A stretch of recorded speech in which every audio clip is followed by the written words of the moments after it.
In a world of remakes and remasters, Are we playing what was once sacred and cool has now soured and become lame. Red? Gone are the days of Pons and Cowabunga. Now is the reign of slurp juice and dabs. Kids these days don't even know how bad they've got it. Now it's up to the best generation to rise to the occasion and make a show that dares to go where a lot of other nerdy shows have already gone quite a bit. That's right. They're going to talk about it a lot.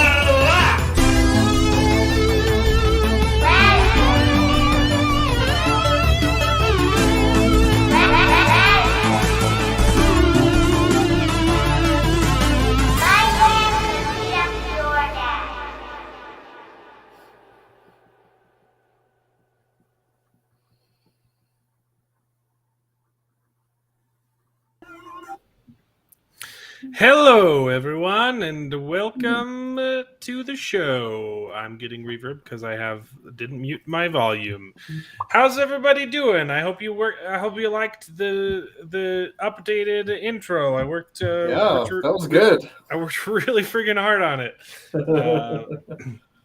So, welcome to the show. This is the show is called Best Gen because we're all from.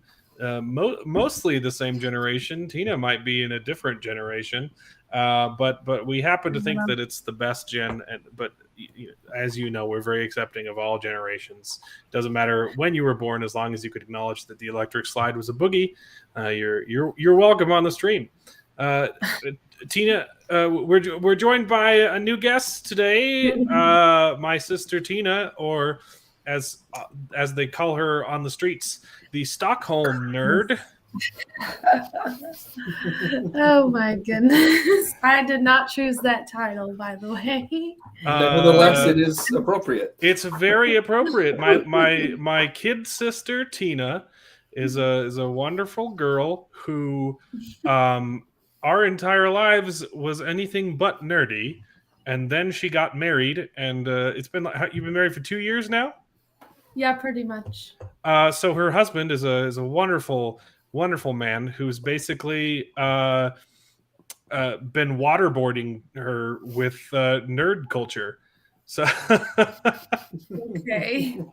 Which I chose to participate in, by the way. Yeah, Yes. Stockholm victims choose to Oh my goodness.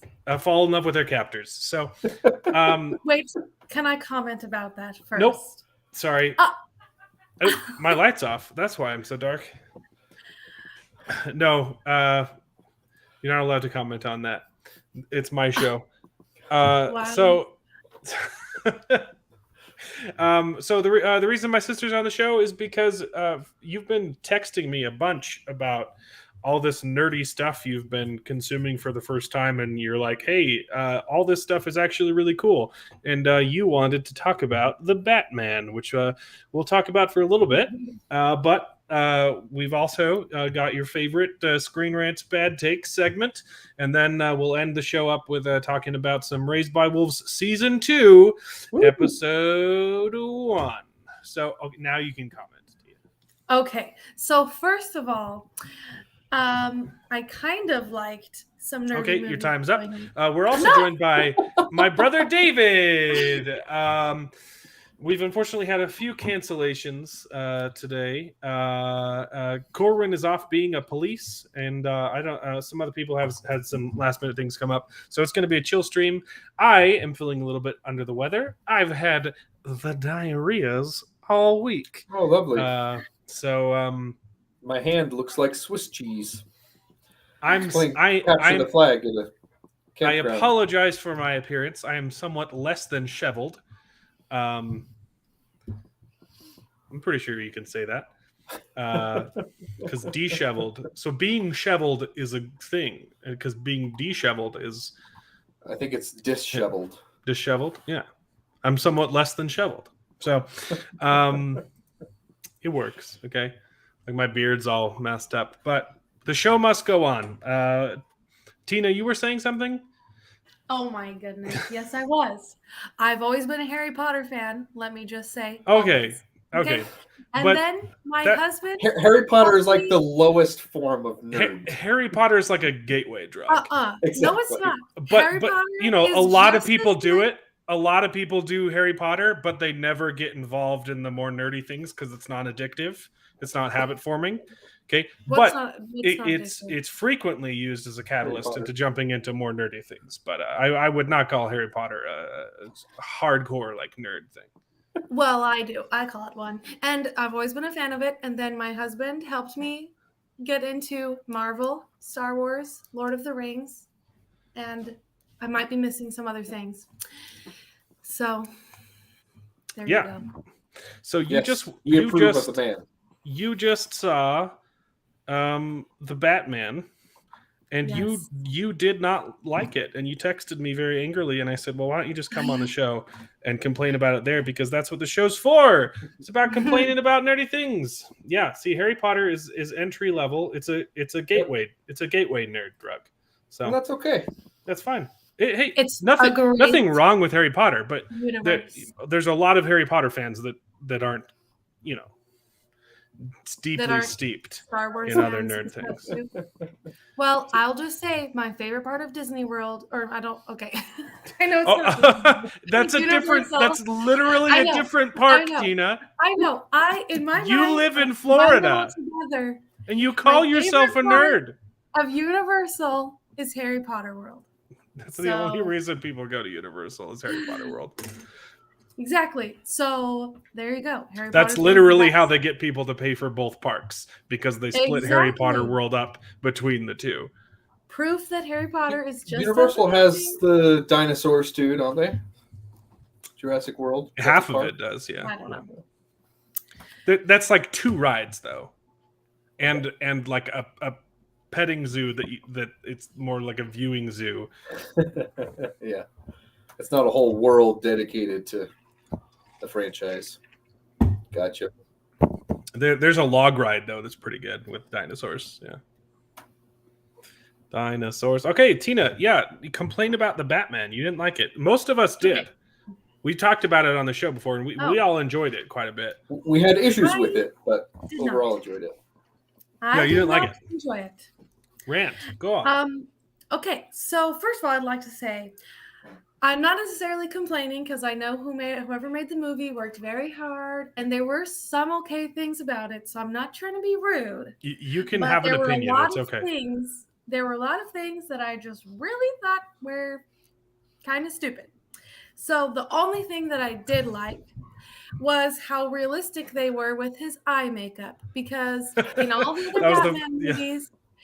other Batman movies, whenever he takes off his suit, his eye makeup magically disappears.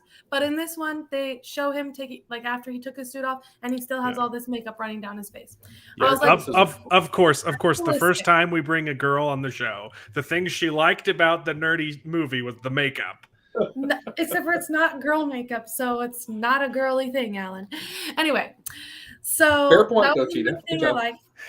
Yeah, no, that was a good touch. Yeah. Yes, and I will say I do think Catwoman was a cool character. I enjoyed that, and I liked. Okay, pause on Catwoman though. Wig or no wig? I liked her better with the wigs, because I like the red wig was really cute. I like colorful hair. But I still thought she was pretty without it as well. Really? Yes. Okay. So, yeah. Now about the things that I thought were pretty stupid. The main stupid thing is that when he uses his squirrel flying suit to jump off of the building, and he's like flying, and then for some reason he thinks it's a good idea to pull a parachute right before he goes under a bridge. And yes, then I 100% agree with you. That scene was really dumb. There was no reason he couldn't have pulled the parachute earlier. Yeah. And I was like, Okay, Batman is And- supposed to be a little bit smart, at least. Like, I've never squirrel dived or parachuted, but even I would not pull a parachute right before going under a bridge. Obviously, it's going to get caught in the bridge Yeah. and make you fall over. And that impact should have incapacitated him for the rest of the movie. Yeah, that's what Travis said about it. By Yeah. the way, Travis is my husband. We've got some Shout questions though. out. You didn't enjoy Robert Pattinson? I thought he was fine. I don't have anything bad to say against him. Most of my complaints are about like whoever wrote the movie. So Yeah. Well, I'm agreeing with all of your points so far. The makeup was a good touch. And I really disliked that scene. I liked how it started. I was like, oh, this is like a more kind of realistic version of his glider suit. And then the ending was really dumb. yep. I just have no idea why he thought that would be a good thing. And similarly, when It would have been better to try and like land on the bus than to pull his chute. yeah, exactly. Yep. So, and then the other really stupid thing that I don't understand is when the first time where they're like showing the Batmobile. So he's like outside with a bunch of gangsters, and then he gets in the Batmobile and he like revs the engine for like 10 whole minutes, which by the way was really long and boring. And then finally he's like about to drive, but then it's like as if he like stalls the clutch or something. I don't know if the Batmobile is a stick shift, but it's like as if his clutch stalls. So he's like revving the engine and then it just goes and like stops. And then all the bad guys get away. And I'm like, what are you doing? He's showing off his awesome hot rod is what he's doing. Do you actually think that? Tina, Yeah, you, 100%. you just don't know car culture. I just thought it was ridiculous. It looked like he You're stole right. the clutch and like he didn't know how to drive. And then it took him so long. All the bad guys got away. I was like, Mhm. that was so stupid. Yeah. So do you guys agree with that, or do you think that was a cool part? I don't even remember the scene you're talking about, but It's when he first gets into the car, and I remember he turns it on and he revs the engine several times and does a couple false starts, and he's trying to intimidate him. But well, I who was agree, he? Who was it he a little bit chasing? ridiculous. That's not the scene where he was chasing Penguin, was it? No, It- it's a different scene. Yeah, he was just intimidating the thugs at the warehouse. Was he trying to chase them, or was he trying to intimidate them? I don't even know. Because I if think he he was was- letting them go on purpose, I don't know. I don't remember the scene, so This is when Catwoman shows up at the warehouse, and she's getting surrounded or whatever, and so he turns on the Batmobile, and all the thugs scatter or whatever. it sounds like he wasn't trying to chase them. But I think, no, he's not trying to chase him. He's trying to intimidate him and make him leave, and a lot of them do. But I think it Oh, leads that makes into the Penguin chase, if I am remembering that correctly. So I guess that makes more sense, but it still was like, I feel like it was a Little waste silly. of time. It was like 10 whole minutes. I agree. It was a little bit too much. Which is a perfect transition into my next point. Transition away, Tina. Because the whole entire movie was one of the slowest movies I've ever watched in my life. And I do think sometimes like slow is a good aspect, you know, because it makes it intense and stuff like that. But the whole entire movie was like every single time he would walk up to a crime scene, he would take like 20 steps and it would take him 10 minutes just to step there, like to take each step. And then like by that time the bad guys could have just left again. So I want to say, if you do that one time in the movie, I understand you're building suspense, like, ooh, there's scary footsteps, but they did it like 20,000 times and it was just boring. So it was too slow. Yeah, I agree that it was slow, but it was more of a detective Batman show, and Yeah, I really like that. it still could have had a shorter runtime. Sure, there's a lot of stuff that they could have cut out for sure. Yeah. Or And just I sped like up a little.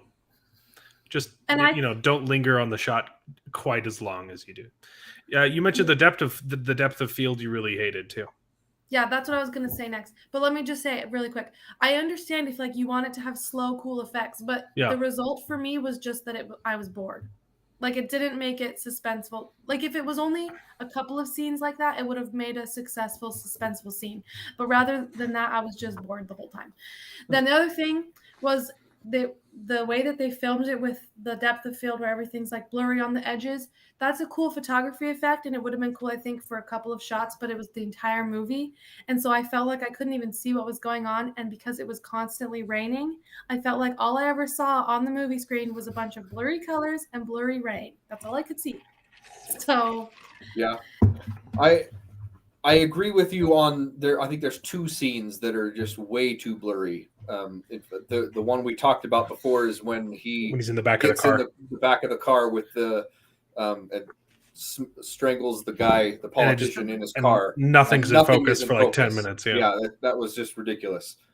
So I agree with you there, but I think most of the time it worked very well with the shallow depth of focus. Depth of field.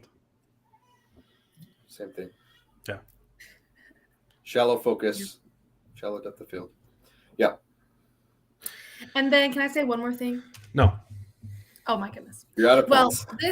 this complaint is actually a complaint about all movies nowadays, and it's extremely infuriating. Mhm. Yeah. Where when they're speaking, Too many white people.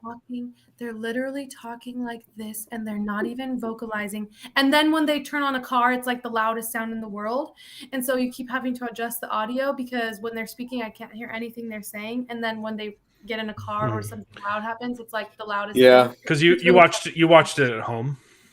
Yeah, I did. Yeah, we did. Yeah, in theaters it's not as big of a problem because the balancing is done well. But yeah, if you don't have your speakers balanced well, which is really hard to do, I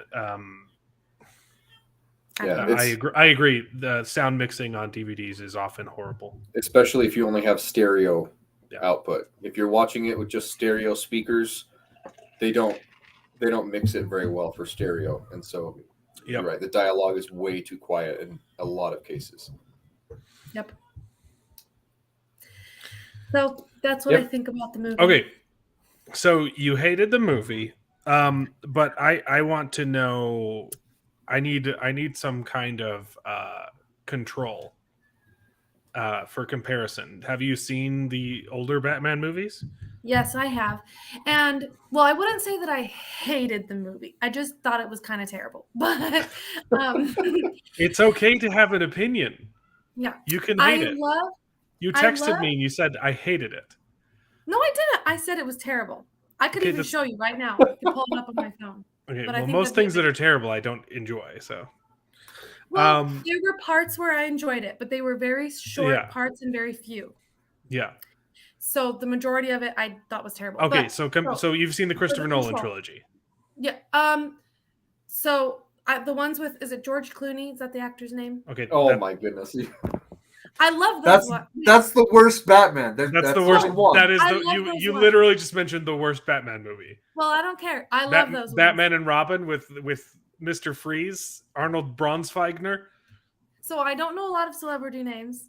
Okay, but the one with, isn't it George Clooney? Is that the name? George Clooney is in one of the Batman movies. Well, I love that. I love those older ones, like the ones before Christian Bale. I love those ones. Okay. So the first, let me explain. The first two were directed by Tim Burton, and and starred Michael Keaton. Mm-hmm. And the first one was with the Joker, and the Joker was played by The Shining. Jack Nicholson. Jack Redford, Jack Nicholson. And then the second one had the Penguin in it with Danny DeVito, which is just the best casting. And Michelle Pfeiffer as Catwoman.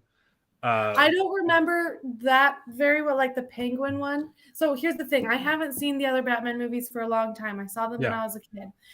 So I don't remember them very well. But the ones I remember the most are the ones with Poison Ivy. The one with Poison Ivy. Yeah. And that one's my favorite.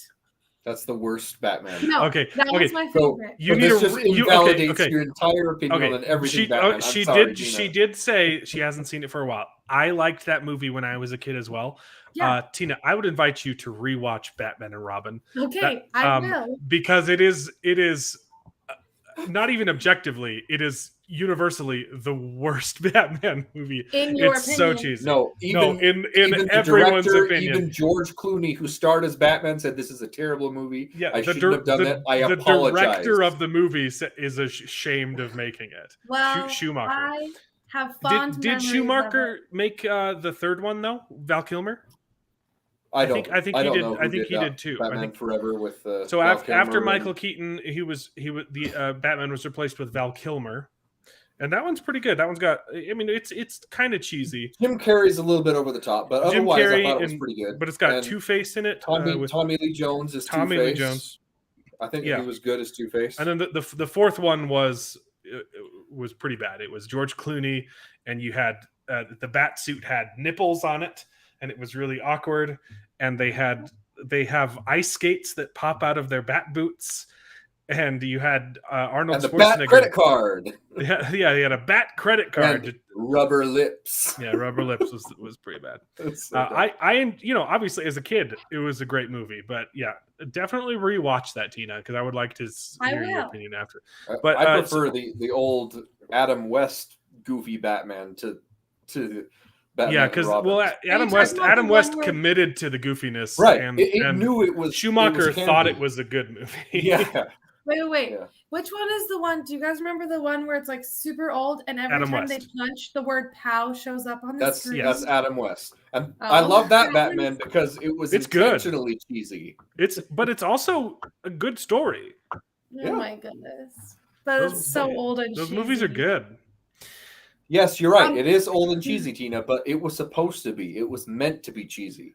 The thing that makes Batman and Robin so terrible is it took itself seriously, and it was not. It was bad. Although I like it. Uma Thurman is hot though, so No, yes, she is. no. She's hotter than you, David. The only movie that I like her in is Paycheck. She was awesome in that movie. Every other movie Uma Thurman is in, I was like, oh, gag. I don't know. That's just me. Yeah. We meant. Jacob. We mentioned the bat nipples. Did you just call him Jacob? Jacob Ironside is He's in the chat. David. So I've heard. Is it true? Does the actor for Luke Skywalker play the Joker in one of the Batman movies? Not in any of the movies. He's the voice of the Joker in the animated Batman, which is amazing. He does a really good job. He's done the video games and a lot of animation. He does the voice of the Joker. Oh, and he does a really good job. He also does it in the video games as well. So you don't. So you haven't. I'm guessing you haven't seen the Christopher Nolan trilogy then. I'm not very good with names. Which one is that? That's the three that was Christian Bale. So no, I did see those ones, but again, I haven't seen them in a long time. But I remember thinking that they were good because like the acting was really good and like it was good at like making it all suspenseful. But I haven't seen them in a long time, and I also was younger, so they might have been a little bit more boring for me. But that's because I was little. Yeah, I was young, so I don't know. Honestly, I kind of want to rewatch Batman and Robin now because it is hilariously bad. But it is a good time, you know. Let's all do that for next week. Is that on HBO Max? I hate to disappoint, but I just Rubber Lips. You remember that scene, right? I do remember that scene.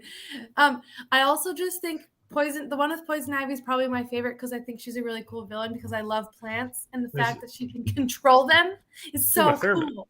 She's a cool villain. But... You haven't seen Kill Bill, David? No, I'm not interested in Kill Bill. Uma Thurman is a good actress. Okay, it's like your opinion, man. I think she's a good actress. I just don't think she's attractive. Really? The producers? Okay, she was good in that. I still don't think she's attractive, but she was good in that. Yeah, I mean that movie wasn't great. The original was better. That was a hard adaptation from that. That's an interesting story. Mel Brooks did them both, though. Yeah. Well, so the problem was Mel Gibson directed Mel Brooks. Mel Brooks made the producers as a movie, and there was one musical number in it because it was a movie about a musical, and then he was also involved in the stage adaptation. It was adapted into a Broadway musical, and it was one of the best Broadway musicals of all time. And so they decided to make it into a movie, and they brought on the cast from the musical to do the movie. And Mel Brooks was involved in that too. The problem was they performed it like a Broadway musical for the movie, and it just didn't translate well. Now, like, if you'd seen the musical, it's not a bad movie because it is kind of a preservation of what that musical was, but the musical wasn't a good film, if that makes sense. So it's kind of an enigma. Like, it's not it's a good adaptation, but it's not a great movie. Yeah. It's a very strange enigma. But I really did like Will Smith. No, sorry, not Will Smith. He played no. I'm having a brain aneurysm.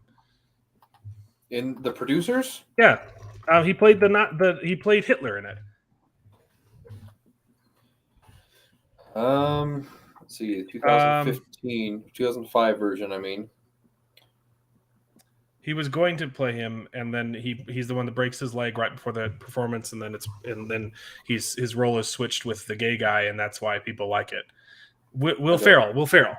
Oh, okay, yeah. Yeah, so Will Ferrell plays the actual Nazi who takes on the role of Hitler, and then breaks his leg right before the performance, and is replaced by the gay guy who gives the performance as gay Hitler, and that makes the play make money because people enjoyed it. They thought they were making fun of. It's a great story, great premise. It's got a good cast. Both versions have a good cast, but yeah. So anyway, we were talking about the Batman or something. Okay, this is how the show goes, Tina. We just go on tangents. Okay. I just didn't know anything about the last thing you were talking about, so. It's one of Mel Brooks' best works, The Producers. Which is really upsetting. I got a Blu-ray collection of like all of Mel Brooks' works, and Producers wasn't included in it. I'm like, what the heck? So I bought them separately. Yeah, the story is it's a bunch of failed playwrights who no one likes their musicals, and then they're going over the financials, and they realize they can make more money from a musical that does poorly, because they can defraud their investors. If they raise a bunch of money for the musical and it fails, no one's going to look for that money, right? So they can just keep it. Wow. And so they set out. They're like, we've tried to write good plays, and so they set out to write the worst play ever and rip off a bunch of people and just make off with their money. But it happens they accidentally make a surprise hit because the musical they choose is called Springtime for Hitler. And it's like a love letter to Hitler, but then the person playing Hitler gets replaced last minute, and it turns into a satire, and so people liked it because the guy playing Hitler is gay, and so it's like, oh, they're making fun of Hitler, but they weren't trying to. They were trying to make it as offensive as possible. Oh, that's kind of sad. No, it's hilarious. It's great. It's so good. It's a very funny movie. Like everything that Mel Brooks made could never be made today. Like because it would be offensive. Because it'd be offensive. Yeah. I was gonna say that kind of sounds offensive. Well, I really like what Robert Downey Jr. had to say about that argument that you made, David. It could never be made today. He was on the Joe Rogan podcast, and Joe Rogan said, "Oh, you guys could never make Tropic Thunder today because he does blackface in the movie, but it's making fun of people who do that." And it's and his response was or no, maybe it was Tarantino who said it. They both had a similar answer, but it sounds like that argument is dumb, because it'll only. They both were asked similar questions. They had similar answers. So I can't remember who said which. But the response was that's a really dumb argument because it will only stop you from making things if you let it. Because when they asked Tarantino, like, oh, how could you make movies like this today? And he says, well, I was making movies, in the 90s in the 80s and 90s coming out of like a super spiritual revival where you couldn't do anything naughty on TV. And then I did it anyway and people liked it then. So it's silly to... It's silly to give in and just think, oh, that can't be done today. You're absolutely right. But I think there's a lot of people that have that mentality, and so they don't make things like that. And I think those people are dumb. Mel Brooks is one of them. He's come out on the record saying, "I'm done making movies. I can't." He's also really old. He's making History of the World TV show. Is he? Yeah. Since when? I didn't know that. Yeah. That's awesome. Mel Brooks is coming back. That's awesome. He's doing History of the World Part 2, and it's a TV show. Is he the one that directed Robin Hood Men in Tights? Yes. Yeah. Okay. Yeah, he did Robin Hood Men in Tights. He did Spaceballs. Get Smart. Get Smart. Yeah. Wait, really? The TV show. Yeah. The movie was a remake. Oh. Yep. That seems like very different from the other things he made. He makes all sorts of stuff. He parodies anything. One of my favorites that no one has watched is High Anxiety. High Anxiety is fantastic. It's basically making fun of everything Alfred Hitchcock. How Alfred Hitchcock as a genre, and it is brilliant. There's another one about, I think it's just called Silent Movie, and it's just that's his one movie that I haven't seen yet. Yeah, it's not as good as some of his other ones, but that one's pretty good. Yeah. So, anyways, I guess he's back. Yeah, so Martina's got a little Eminem going on there. Back to offend. Yeah. Oh. Yeah, Mel Brooks is making a TV show, guys. Everyone should watch it because Mel Brooks is a national treasure. That's awesome. And everyone should watch Robin Hood Men in Tights because it's one of the greatest movies. Robin Hood Men in Tights is good. I love it. I think I have an affinity to Dracula and loving it, even though I know I know it's not his best movie. That's another one that wasn't on the Dracula. That one's so good. A lot of people don't like that one, but it's one of my favorites. It's not as good. It's just a personal taste for me. But I love it. I know, me too. I guess it is kind of weird humor, though. His most famous ones, though, that are most successful are Spaceballs and Blazing Saddles. I would put Young Frankenstein on that list as well. Young Frankenstein. Oh my goodness, that one's so good too. Yeah, I would put Young Frankenstein above Blazing Saddles in terms of popularity. Blazing Saddles is like the classic. It's like Citizen Kane. Everyone says it's the best, but not as many people have seen it. Yeah, it is the best. I agree with you. I think Spaceballs and Young Frankenstein are my two favorite that he. Those are the two most popular. I think Blazing Saddles is more popular. I think people think it's more popular because it is better, but not as many people have seen it. Okay. Like, how many people have actually seen Citizen Kane? Any I have not film seen major. Have you seen it? I haven't. Anyone that? Yeah, I've seen it. You've seen Citizen Kane? Okay. 3 times. Yeah. It's good. It's a really good movie, but like it's popular to be like it's popular because people say it is. But the general populace. Tina, have you even heard of Citizen Kane, Tina? The title. It's the greatest movie of all time. It's really good, but normal people don't watch it. Yeah, you really only watch Citizen Kane if someone else tells you to watch it, or if you take a film class. Yeah, that's my opinion on Blazing Saddles. I love it. It's probably his best work. I don't think a lot of people have seen it. It's also got the R rating because it uses the N word. Yeah. Historically accurately, and it's hilarious. So, yeah. Anyway, people will be screaming to the sky in despair because of Mel Brooks, but he's Jewish, so you can't criticize him. Otherwise, you're anti-Semitic. So, checkmate, leftists. Yep. Checkmate. You can't be anti-Semitic. How did we get on Mel Brooks? The producers, He's great. Will Uma Ferrell, Uma Yeah. Thurman. It was you. Producers, It Uma was you Thurman, complaining about Uma Batman and Thurman. Robin. Yeah. It's your Goodness, fault, we're, David. We're like 4 levels tangent. Yeah, it's the 7 degrees of separation from the original topic of Kevin Bacon. Well, I'm kind of disappointed that you didn't like the Batman, Tina, because I definitely, here's the thing. I agree with all of the points that you made. They just didn't bother me as much Mhm. because most of the problems that modern movies have right now are way worse. Agreed. Like the problems that you had with the Batman feel like aesthetic choices, which I'm Yeah. like, okay, and I will take those in a heartbeat over woke propaganda shoved into a movie. Or story beats that don't Or just connect yeah, to make yeah, sense. story that just doesn't make any sense.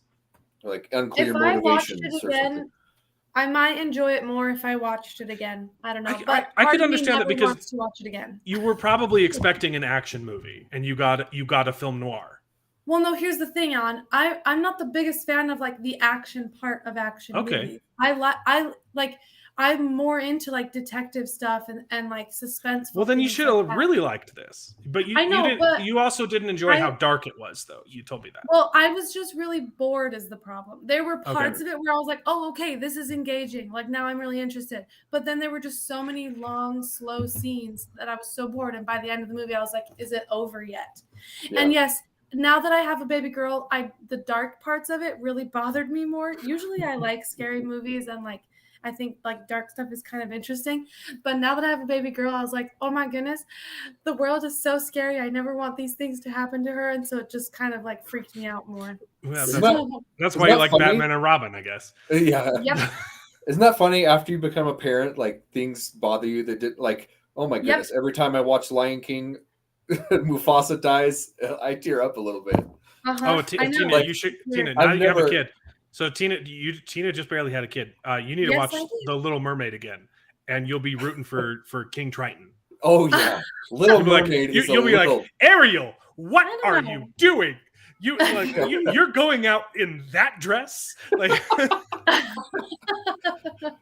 yeah, no, King Ariel Triton, is a King mess, Triton did man. nothing wrong. Ariel is horrible.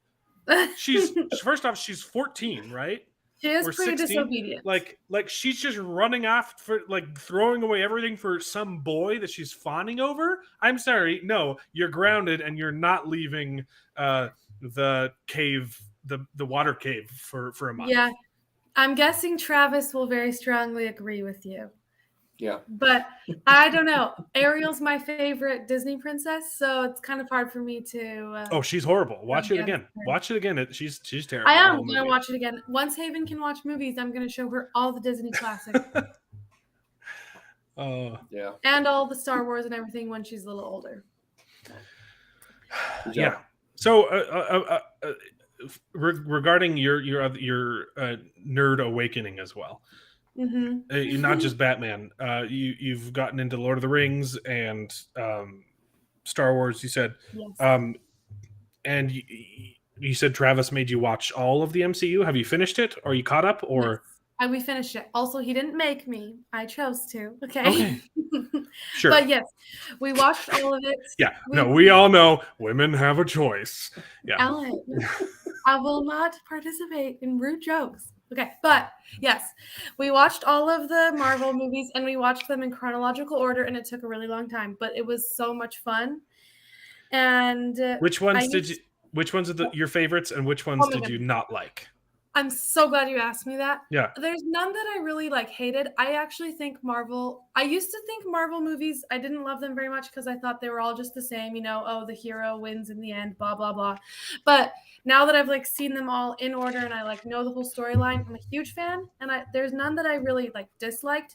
Probably my least favorite is Captain America. Not because, so I love Captain America. Mm-hmm. His character is amazing because he's so good. But the movie itself was just probably one of the more boring ones. My favorite ones. His characterization is fantastic. It's really not the best movie, though. Yeah. It's just Captain America is basically a long trailer for the Avengers. Yeah, it's a prequel. Yeah. I think he's one of the best people. Like he's such a good person. But the Yeah. movie just didn't excite me as much as the other Sure. movies. I agree. But my favorite movie is Thor Ragnarok, which is probably a lot of people's favorite. I think it's the most Right. funny, and it has my favorite characters in it, which are Korg and Loki and Drax are my 3 favorite Marvel characters. And I think they're hilarious. And that movie has a lot of their funny jokes in it. Drax. He's the blue, red tattoo guy He's who Guardians says, of the Galaxy. Yeah, he's if not. I stop he's not moving, in I become Thor. invisible. And then the girl walks in, hey, Drax. It's so Yeah, but funny. he's not in that movie. Right. I don't think he's in that one, but I was just listing my favorite characters.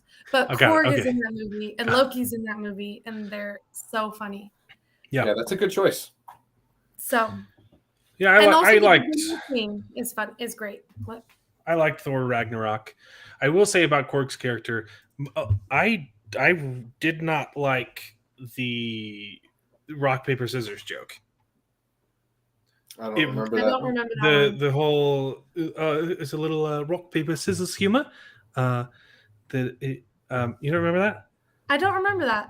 He says That's like, "Oh, weird. I'm made of rocks. I'm basically indestructible unless you have Oh. a piece of paper or something." Oh, just a little rock Oh. paper scissors joke. And I'm like, but like, why would he know anything about rock paper scissors? scissors? Like in Earth custom, he's an alien. That bothered me a little bit. Well, it could have been Wow, a get over universal yourself. thing. Oh, come on! It's about immersion, and that broke the immersion for me. It He's bothers a me. rock alien. What? Here's the thing: it bothers me more because I'm trained in improv, and we're literally no. I'm making a serious. We're literally trained never to do that. It was a Do what? one-liner joke. It was a funny joke, but it broke the immersion of the scene. It was a one-liner joke that, if you actually think about the implications, doesn't make any sense in universe. Well, rock paper scissors could be a thing in other planets. It's not. Why couldn't it be? Because first off the English language, and it's just that's not how things work, Tina. It's not how Okay. translation works. It's not Well, how I don't know if because thought in it was all a the fine Marvel joke. movies, it's not how they speak translation in works English. though. I don't know.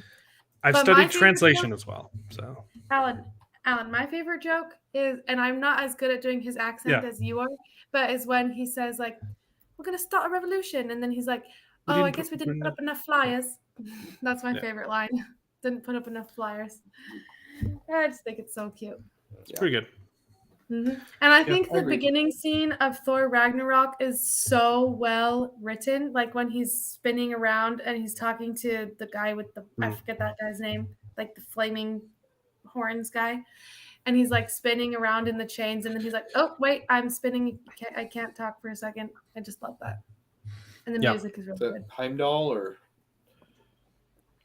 I don't remember. No, the big fire guy who they Yeah. used to defeat Helen Helen or Right. Helena. At the Helena, end. yeah. Right. I can't remember his name. The skull Fire thing. demon guy. Yeah. Yep. He's Ragnarok. Yeah, I enjoyed the movie. It was funny. I think the problem is with Thor Ragnarok in general. I think it made Thor's character just a little bit too silly. Which But I like that about him. yeah. Think- I'm worried about the new Thor movie. It does look kind of interesting. Like He's in a weird way. gonna get sidelined in his own movie. So Yeah. that's what Marvel has become right now. But But, you know, Natalie Portman, I'm not complaining, so Well, I also remembered my other favorite Marvel movie is the new Spider-Man one where they have all. It's okay if we do spoilers, right? Because we've already been doing Yeah. spoilers. Yeah. Okay. Where they have all 3 Spider-Mans together. That was literally the best thing ever. And the way that their humor bounces off of each other, I just loved it. it was really good. I'd say those are two pretty. Iron Man 1 is just absolutely solid. Yep. Winter Soldier is just a really solid action movie. It's a buddy I think cop it's movie. overrated, but it's good. It's a buddy cop movie with him and Black Widow. It's good. Iron Man's a good pick, though. That's still one of my favorites. It's hard to beat Iron Man 1. a good movie. I am actually a really big fan of Doctor Strange, the first one. So, your husband's in the chat saying you haven't seen the Multiverse of Madness yet. Prepare to be disappointed. So I thought Don't it was say anything about fine. it. I don't like. David liked it. I had issues with it, but I more liked it than disliked it. Okay, Tina, I have a question for you though. I'm assuming you liked Captain Marvel, the movie. The movie? Yeah. Okay, Why? because I think she's really boring. I didn't think they gave her any personality in her own movie. And Yeah, that's kind of true. But the scene that I absolutely hate in that movie is near the very end where they start playing "I'm Just a Girl" by No Doubt, which is a great song and just completely on the nose of girl power, yay! And it just pulled me out of the movie, and I hated it. I don't necessarily remember that part, but I don't know. It was just it was silly.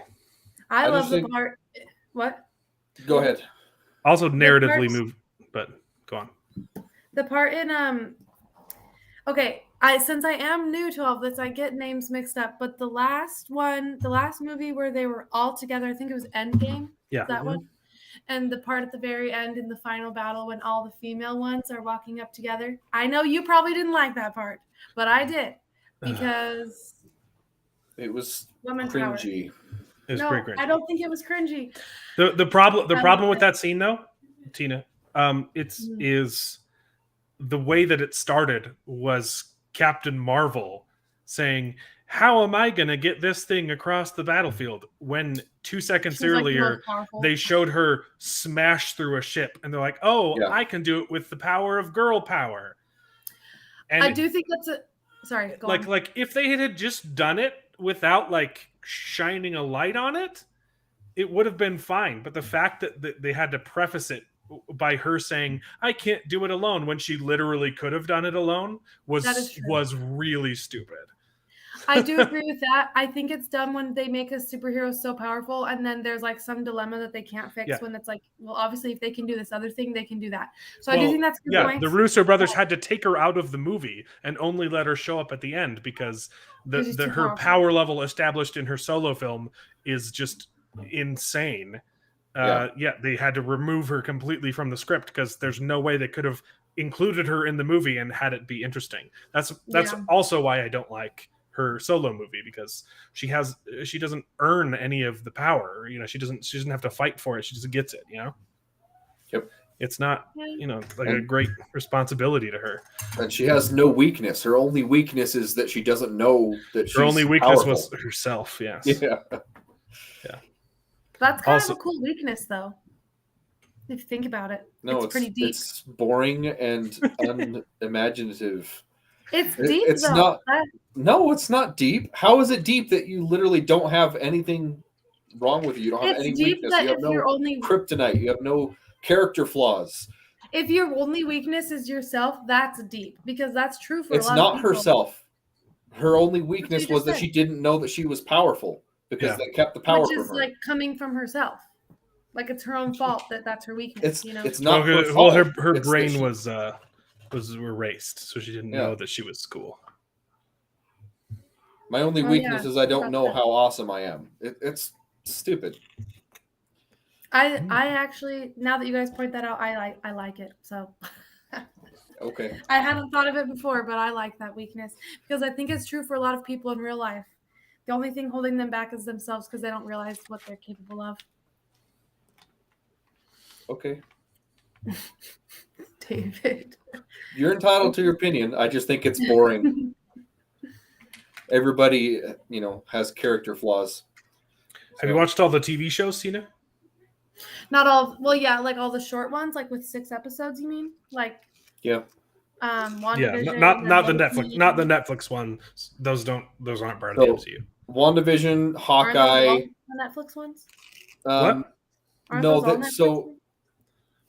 no, those ones were so Daredevil, I Jessica haven't seen- Jones, Luke Cage, Defenders. Those are all made by Netflix, and they Oh, I weren't. haven't. They were kind of part of the MCU, but not really part of the MCU. And now they they're brought in. They're on Disney Plus now, and they're officially kind of MCU, but they're I haven't seen separate those. thing. The ones that were made by Disney are Yeah. Starting with WandaVision. Yeah, there's WandaVision, Falcon and the Winter Soldier, which I still haven't seen. Don't. Hawkeye, Loki. Loki, and then the Moon Knight. Moon Knight. Yeah. Yeah, we've seen all of those and I liked them all. Probably my favorites were WandaVision and Loki and Moon Knight. Because they were the most like, it was like weird, like it's like, whoa, like what's happening and mysterious kind of thing. And also Loki is the greatest character. Those were the best ones. Yeah.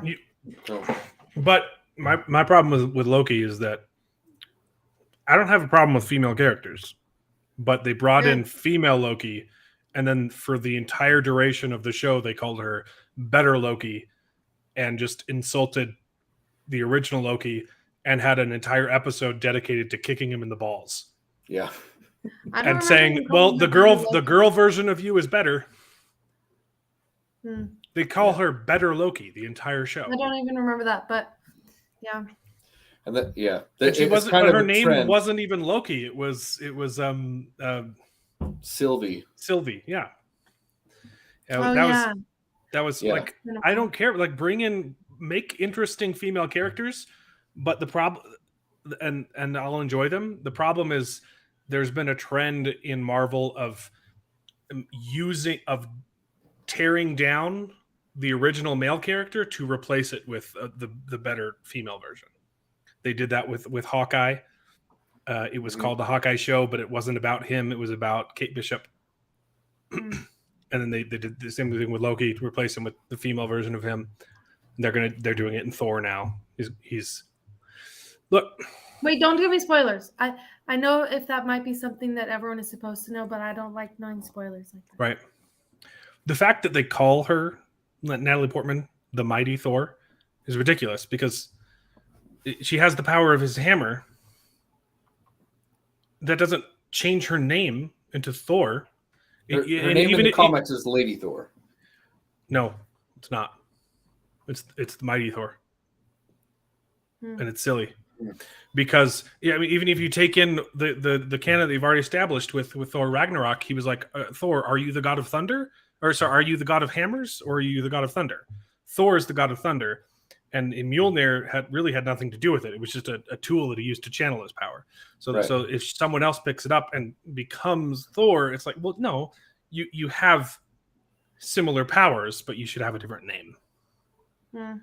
Yeah, her name is Lady Thor. I don't know. I've never heard of Mighty Thor. Mighty Thor. Thor has been called Mighty Thor in the comics. Thor himself, but they're calling her Mighty Thor in the new one. But okay, well, I don't. That might be a new thing for the movies, but in the comics, she's called Lady Thor, which is still silly. Call her I don't know. Call her Thunder Goddess. Associating her with Thor. Lady Thor is a pretty cool character in the comics.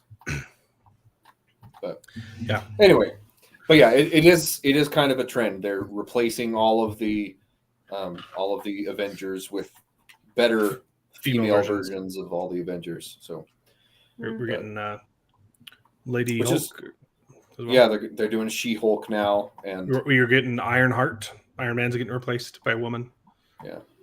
Like all of the Marvel things. Yeah. Mm-hmm. Which is fine. You introduce female characters. Just don't do it by tearing down the male character. I like Lady Thor. Lady Thor is great, but they introduced Sylvie, female Loki, by demeaning regular Loki. And I'm worried that David, it's not Lady Thor in the comic books, it's the Goddess of Thunder. That's a good name because that's what it would be. So Thundrea. Thundrea. That'd be better, because her name isn't Thor. Don't call her Thor. Yeah. So, but yeah, they're calling her Mighty Thor in the movie.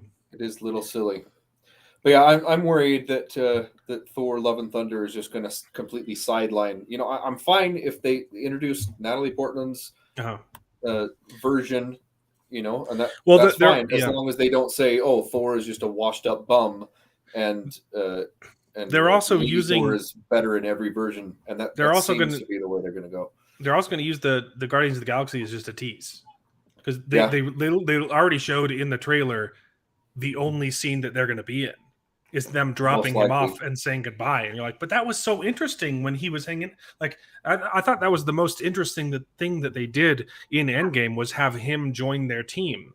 Yeah, How do you know that's going to be the only scene they're in? it just They're kind of saying seems like it from the theater because from the trailer. because they're saying because I've been right too many times, Tina. bye. Yeah. All the scenes in the trailer seems that there's one little battle and Thor decides not to fight, and then after the battle the Guardians of the Galaxy leave him on the planet because he's got to go find himself or something.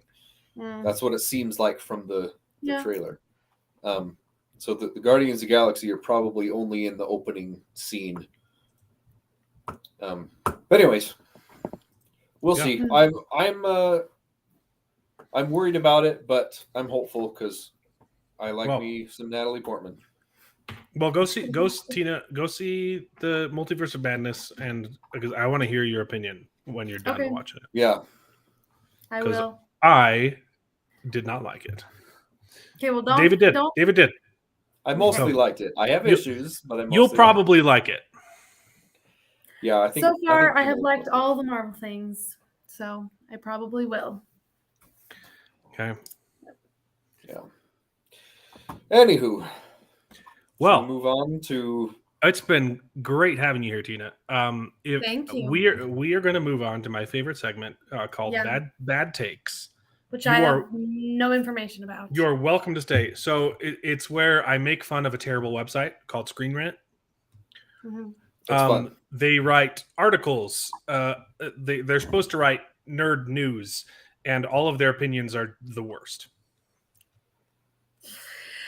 Well, I know nothing about it, and I don't know if my You're- baby needs me, so I'm You're probably welcome to gonna stay, or you can peace out and take care of your baby, and it'll just be two bros. Yeah, I'll probably go. But Well, this thank was you. I'm fun. really glad you joined. I thought this was a very interesting conversation. Yeah. thanks. So let's give a wonderful round of applause for the first woman on the show, Yay! which is probably why Tanner and Jared didn't show up. Alan, Um, that's so rude. I'm joking, Tina. We love you. I'm really glad you're here, and I would We love to have do. you come back to talk about a Multiverse of Madness. Okay, I will go watch it and then I'll give you my opinion. which in a couple weeks- Jacob has decided he's just not going to see. Honestly, I don't blame you. Oh, But, come on. It wasn't that bad. It was the more I'm removed from it, the more I dislike it. Like the more time I have to think about it, it was really hollow for me. Well, So Alrighty. Well, we'll see Okay. if Tina's opinions line up after that. Also, in a couple of weeks, we've got the Obi-Wan show coming out too. So, oh boy, I've got news about that, Oh. David. oh no, that There- doesn't sound good. There have been leaks that have confirmed a lot of my No, suspicions. I don't want to hear about leaks. I don't either, so I'm leaving before you say anything about him. Okay. All right. Thanks so Bye, much, Tina. Tina. Peace Bye, out. guys. Love you, sis. Mhm. Bye. You can just click close. Oh, just two boys. Man, girls suck. Tina, you were great. I'm just kidding. You ready for some bad takes, baby? Let's do it. We got a chill stream tonight. Here we go. Screen rants. Bad takes. All right, coming straight out of the gate, we got another Pennywise article. Stephen King's Pennywise prequel should avoid it. Chapter 2 taboo. Well, all bad grammar aside, yeah, if there's a bad chapter, don't put it in the adaptation. Yeah, at least they tell you what it is this time. Yeah, they tell it. Avoid it. Avoid chapter 2 taboo. Good job, Screen Good Rant. job, Screen. Good job. That That's is my worst running joke. How Netflix's Avatar can avoid Cowboy Bebop's live action mistakes. anything that you say here is inconsequential because the best thing you could do is to not drive away every single person involved with the original show. So you've already made that mistake, Netflix, and Yeah. that's not promising.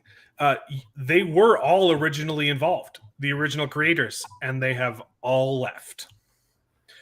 So Not a good sign.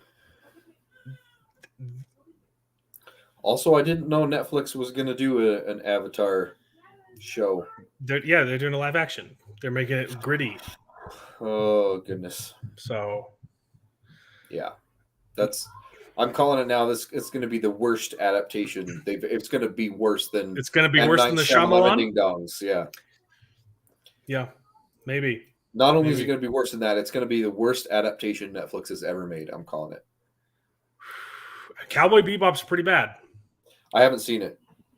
I don't know this. I haven't watched the original, but I've seen clips, and I'm like, this is pretty garbage for just a regular TV show. I would hate to have been invested in the original.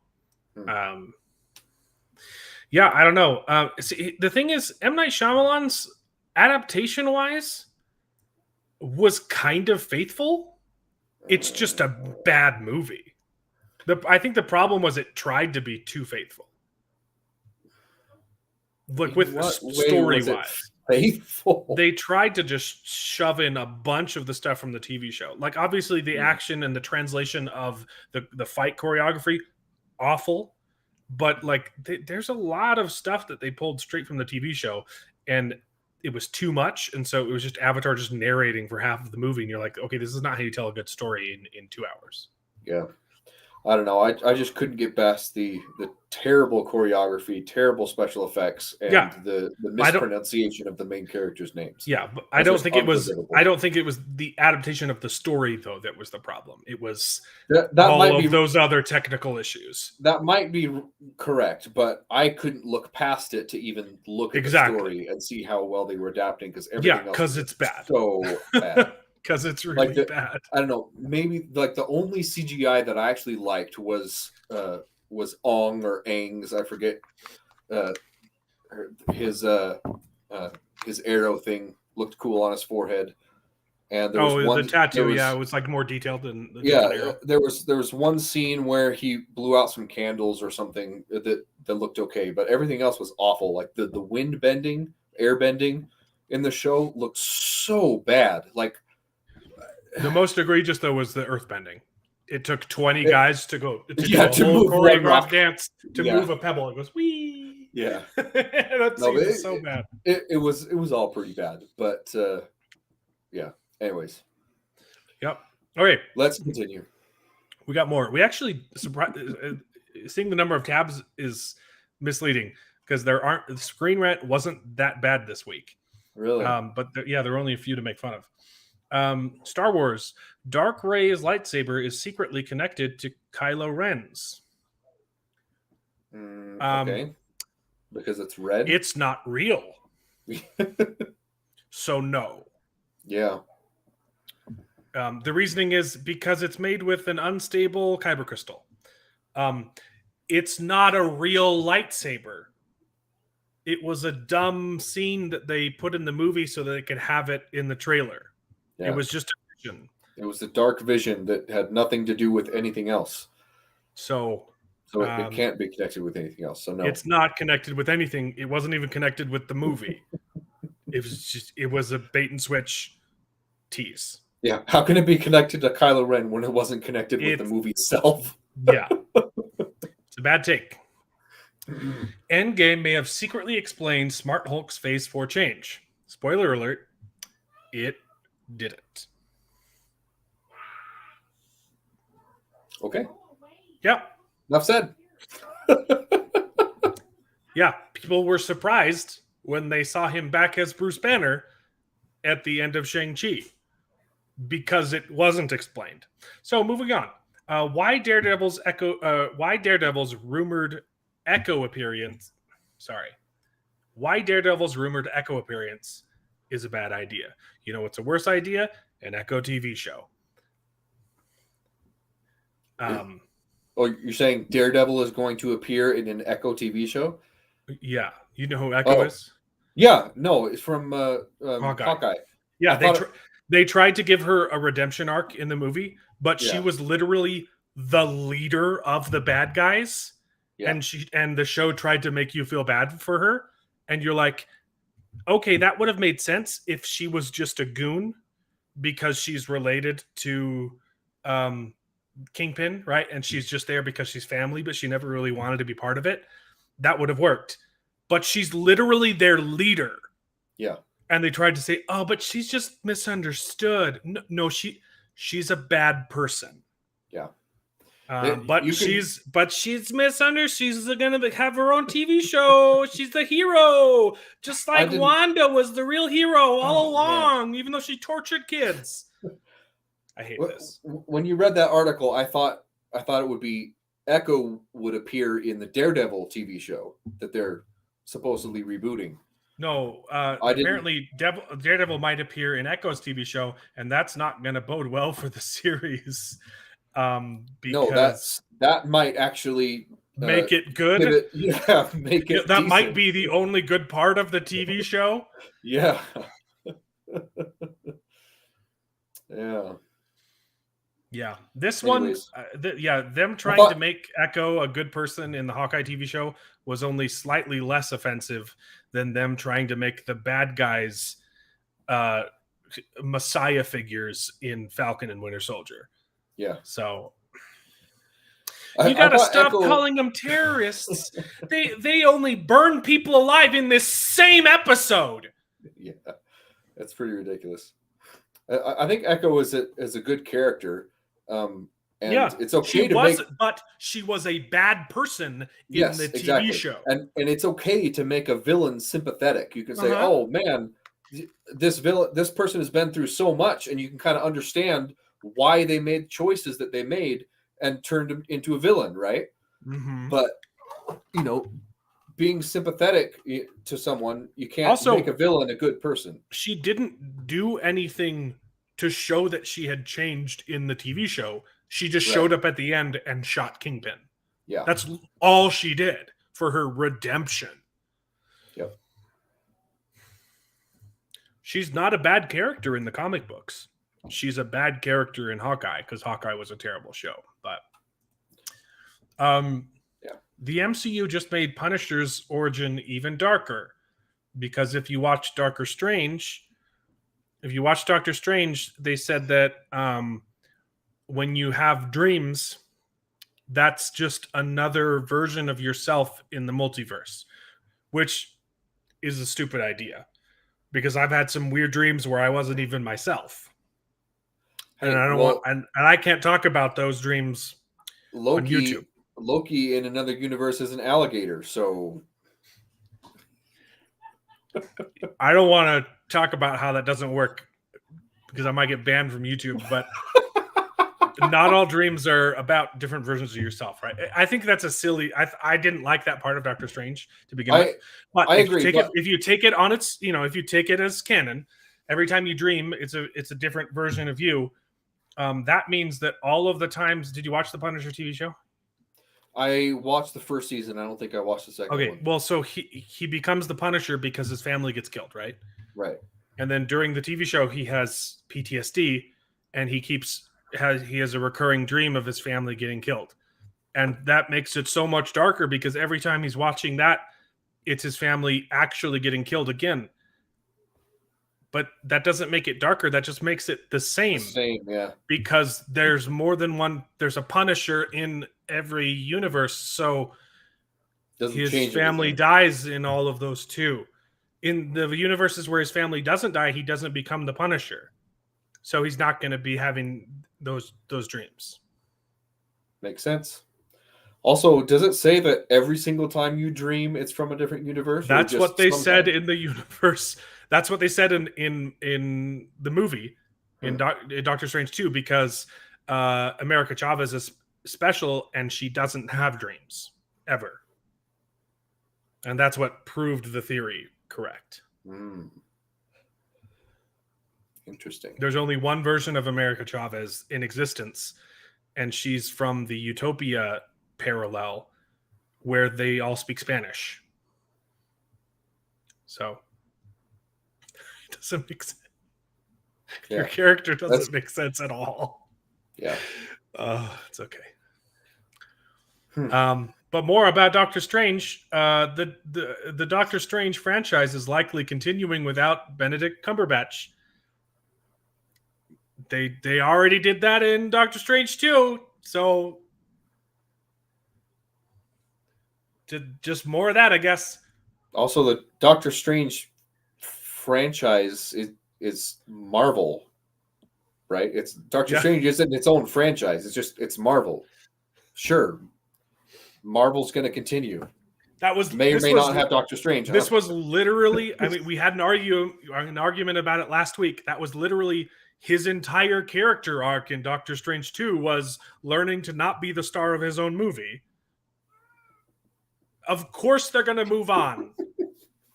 They're going to replace him with Charlize Theron because they've already replaced him with her in the comic books.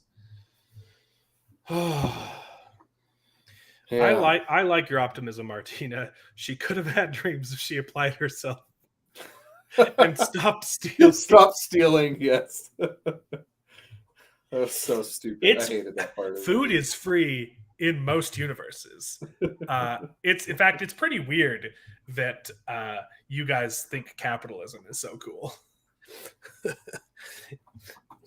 Even though literally every time communism has been tried, it fails. So, yep. The Incredibles. Why Edna Mode's no capes rule is sadder than you realize. Because there's a fan theory that says that it's her fault that one of the superheroes died, and one of them was really young, and so she has PTSD, and that's why it's a joke. It's a joke, guys. No capes because you have big strong guy, and he dies because he has a cape. It's a joke. It's not sad. Haha. That's The Incredibles. So that's pretty much all the bad takes. This just really confuses me. Stranger Things season 4 will provide answers to Eleven's past. Apparently, Millie Bobby Brown gave an interview back in April where she said season 4 is going to focus on Eleven's past, which don't we already know everything about her past? They gave drugs to her mom, and then she had a baby, and then they sent the mom away, and the baby had superpowers, and she was raised in the lab. What else is there to know? But don't worry, because they wrote this article twice. This was a month ago. Granted, it's a different interview, but apparently Millie Bobby Brown is just giving interviews left and right, talking about how season 4 is just going to talk about her past, which is I don't get it. What is there? What else could we possibly know about her past? I don't know. Is there more trauma in the site, in the experiment thing? We don't know what we don't know because we don't know it. Literally, the only answer could just be something a little bit more traumatic than what already happened to her. We already know that it was traumatic. Yeah. She was born in a lab and then escaped at the beginning of season 1. That's all there is to know. Yep. I don't know what this big reveal is going to be, but that's the talking point for season 4, which I'm excited for. I thought the trailers for season 4 looked very interesting. Season 3 was pretty crappy, but season 4 looks good. I just don't understand what they're going for here. Yeah. But this isn't Screen Rat's fault. They wrote the same article twice, but they changed it up because two different authors too. They might not have communicated. Hey, I got this hot scoop. It's going to focus on her past. It's like, this one provides sources. This one just says it's going to do this, and this one says, but it's not. It's going to do this. We have proof this time. Nice. I don't know. I just don't get it. I don't understand. It's very confusing. Okay, so here's some news that's been going down. So Screen Rant writer Andy Beckart just went on Twitter tirade calling people jerks if they celebrate shows like Naomi being canceled.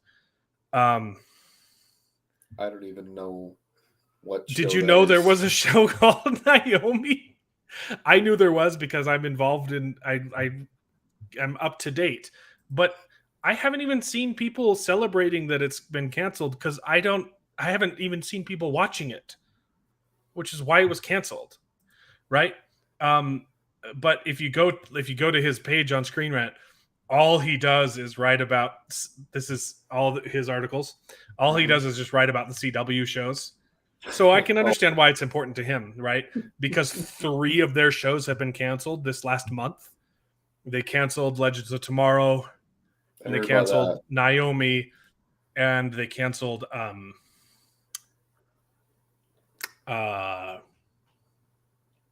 something else. Supergirl was already canceled a long time ago. So they canceled some other show. Batwoman got canceled too. Bummer. But it goes hand in hand with this article. The showrunner of Legends of Tomorrow calls every fan toxic for their response to its cancellation. I didn't even know Legends of Tomorrow was a recurring show. I thought it was just one season that was a crossover between all of the Arrowverse shows. No, I knew about Legends of Tomorrow, and that was the only. Well, one I knew it was a thing, but I thought it was just like an event. No, it's been ongoing, but I only know one person, honestly, that's watching any of these CW shows. Yeah. Well, I used to manage apartments, so I was inside a lot of people's apartments, and I've literally the only time I've ever seen anyone watch Legends of Tomorrow was one time I was doing repairs, and there was a girl watching Legends of Tomorrow. And that's the only time I've ever seen the show or seen anyone who's seen the show in my 30 years of life. Like, but I haven't even seen anyone on the internet being glad that it's canceled because no one's watching it. Right. Which is why it got canceled. There hasn't been like a huge, yay, it's finally canceled. But the showrunner's like, oh, all the threats, the bullying, the blame, the vitriol, but like, where's he hasn't provided any proof that anyone's been mean to him. Yeah. So, the same thing with. That's weird. I literally haven't seen anyone celebrate Naomi being canceled. Like, I've seen people sad that it's canceled because they don't have a show to make fun of anymore. I don't even know what Naomi is. Is that connected to one of the other DC? All I know is that CW during her shows? finale, she learns how to fly, and the CGI was really bad. So, yeah, it got canceled because no one watched it. Well, the CG in most of these CW shows is pretty terrible. pathetic. So that's that, and then we got more Lord of the Rings stuff. All right. On the same vein, the Lord of the Rings fan site describes fans critical of the Rings of Power as toxic and questions their love of Tolkien. Which is crazy because the Lord of the Rings fan site they're referring to is the OneRing.net, and they put out articles like this. Prime's video Lord of the Rings Power is not the Middle Earth you remember. Mm-hmm. And articles like this, the New Age, the Rings Return promises to be epic, and it's not your daddy's Middle Earth. Then it's not the one we want to see. Yeah. They're admitting that they don't like the source material, and then anyone who complains about it, you're not Lord of the Rings fans. They're complaining about it because they are fans, and you're openly admitting that you don't enjoy the source material. But in a ray of hope, have you seen the teaser trailer That they put out several weeks ago? Just look at this. No, this is the teaser trailer from weeks ago. But Yeah. look at these beautiful numbers right here. Yeah. You still haven't provided that. Yeah, link sorry, for I that got sick. plugin. I was. It was not pleasant. Okay, Yeah. all of the videos I've released this week, I made last week. Okay, I've done nothing. I've slept most of this week. Okay, Yeah. and I apologize. That is my fault. I haven't added the link to where to get. You can just Google return, Chrome extension return dislikes, but I will find it and I'll put it up on both videos now Gotcha. because that is my bad. Yeah, Yeah, that almost dislike ratio was abysmal. 1.5 million dislikes to 100,000 likes. That's ridiculous. These comments are brilliant though. Like, I guarantee you, if this was released without the mention of Lord of the Rings, no one would realize that it had anything to do with Tolkien because it's so removed from his work. Yeah. Uh, Just look like any other generic fantasy show coming out today. Well, they deleted comments.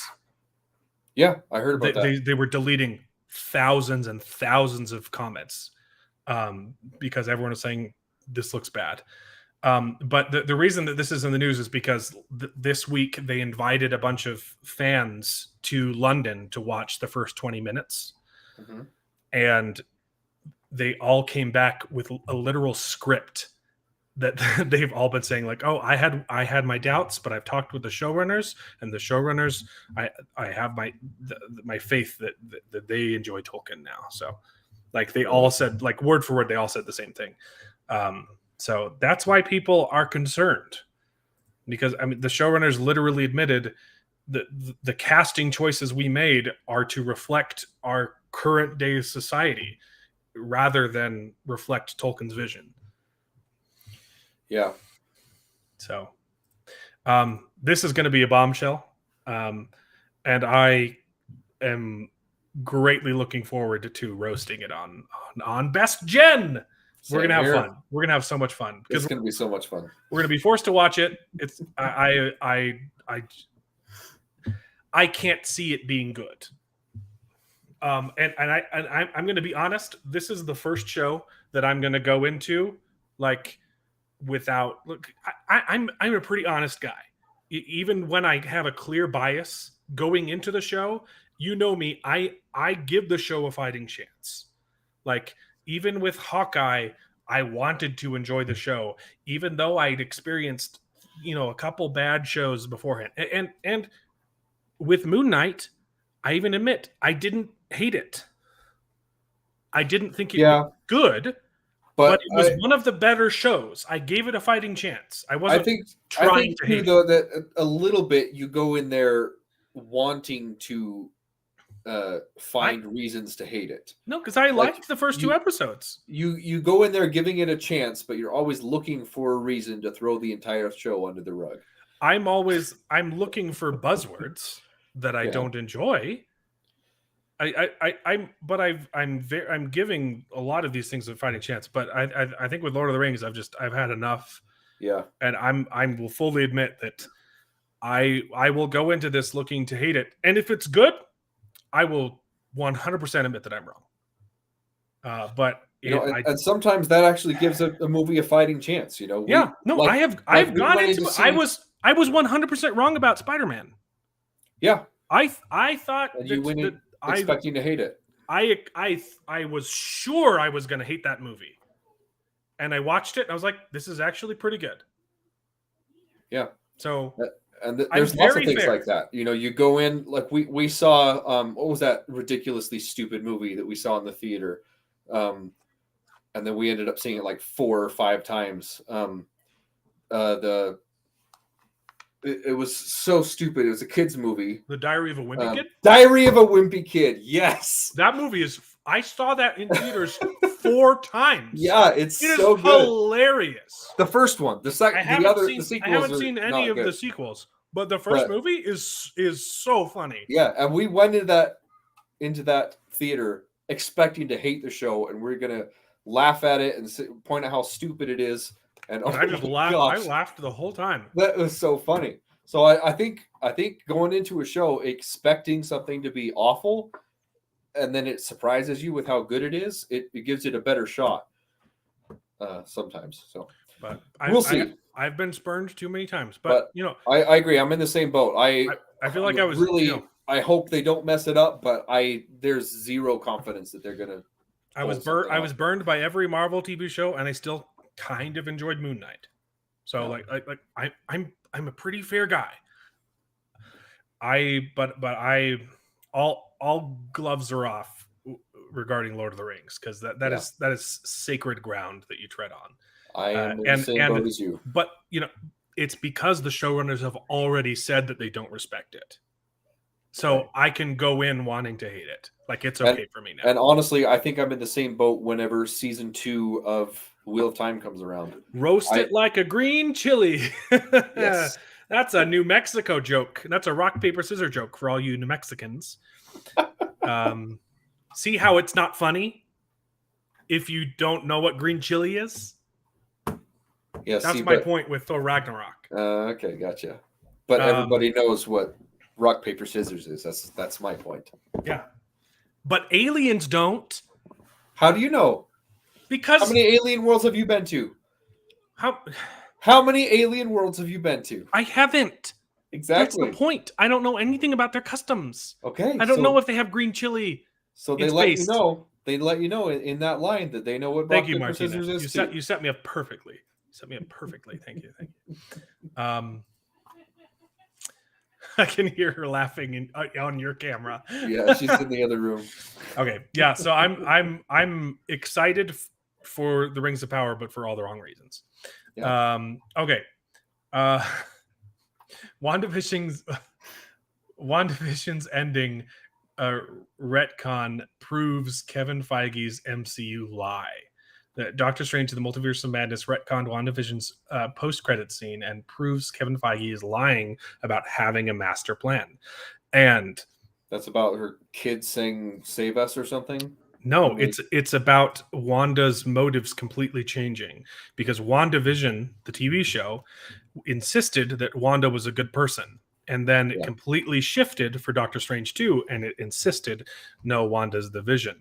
And the villain. In the rarest of occasions that we only get about once a month, Screen Rant writes a good article. Yep. Congratulations, Thomas Bacon. You are a contributor to society, and you bring great shame to the rest of Screen Rant. But this is 100% the problem that I had with the TV show and the movie. It's not consistent. It doesn't make sense. Yeah. They say that she's the good. They say she's the good guy in the TV show. She is 100% the villain in both Multiverse of Madness and the TV show. But the TV show try to write her off. Insists that she's the hero. They try to write her off as the hero in the TV show, which is absolutely ridiculous. Yeah. So we got a good take from Screen Rant. Way to go. Yeah, those are all the bad takes that I have. But we have a cool little announcement, a little plug for Jacob Ironside. He's got a YouTube channel, and he does time lapse drawings. I'm not gonna play the whole video, but I'll link it in the description. He did a little Wolverine thing, and color is shaded in, and it looks it's pretty freaking cool. He's got another one with hobbits. I think he's only got a couple of videos, but way to go, Jacob Ironside, making that content. So go subscribe. I'm not subscribed because I have 50 channels, and I'm not signed into the one where I'm subscribing to you. But you got me as a subscriber, so that's it. That's Screen Rant. That's Screen Rant's bad takes with a little glimpse of some cool stuff at the end. That's it. That's it. You want to talk about Raised by Wolves? Yeah, let's talk about Raised by Wolves. I don't have a lot to talk about because it's good. I feel like we do a lot of complaining on this show, and I don't think Raised by Wolves is perfect. See, I'm subscribed to this channel. It's really good. See, Jacob? I think Jacob's not here anymore, but you're not a liar. Awesome. I'm gonna go subscribe after this. Yeah. That's got some cool stuff. Some cool stuff. But Yeah, yeah, season 2. A little bit sad that we waited for everyone else to catch up before going to season 2, and now they're not here to talk Now about they're it. not here to talk about it. So, you snooze, you lose, I guess. Uh-huh. Your loss. But no, I liked this episode. It felt like there was some much needed, progression and development in, the storytelling. They're finally in the tropical zone. Thank goodness. A little bit of a time jump, which is good. It's at least a couple months because Tempest is looks like she's nearing the end of her term. So that was good. Yeah, I don't know. I don't know what you were talking about. There's, I thought it was the atheist group was interesting that they're enslaving some of the soul. Yeah. What do you call it? Mithraic with their little bomb backpacks? Yeah, and when I originally watched it, because it had been a long time since I'd seen season 1, there was a little bit of confusion, because there were still leftover Mithraics. Yeah, so that was my one question. At the end of season 1. First off, there were the 2 guys that Marcus was with, and that they fought and left. But there was also the whole the lady priestess and her caravan, like her she was getting carried around on a pavilion thing. What? No. Yes. No.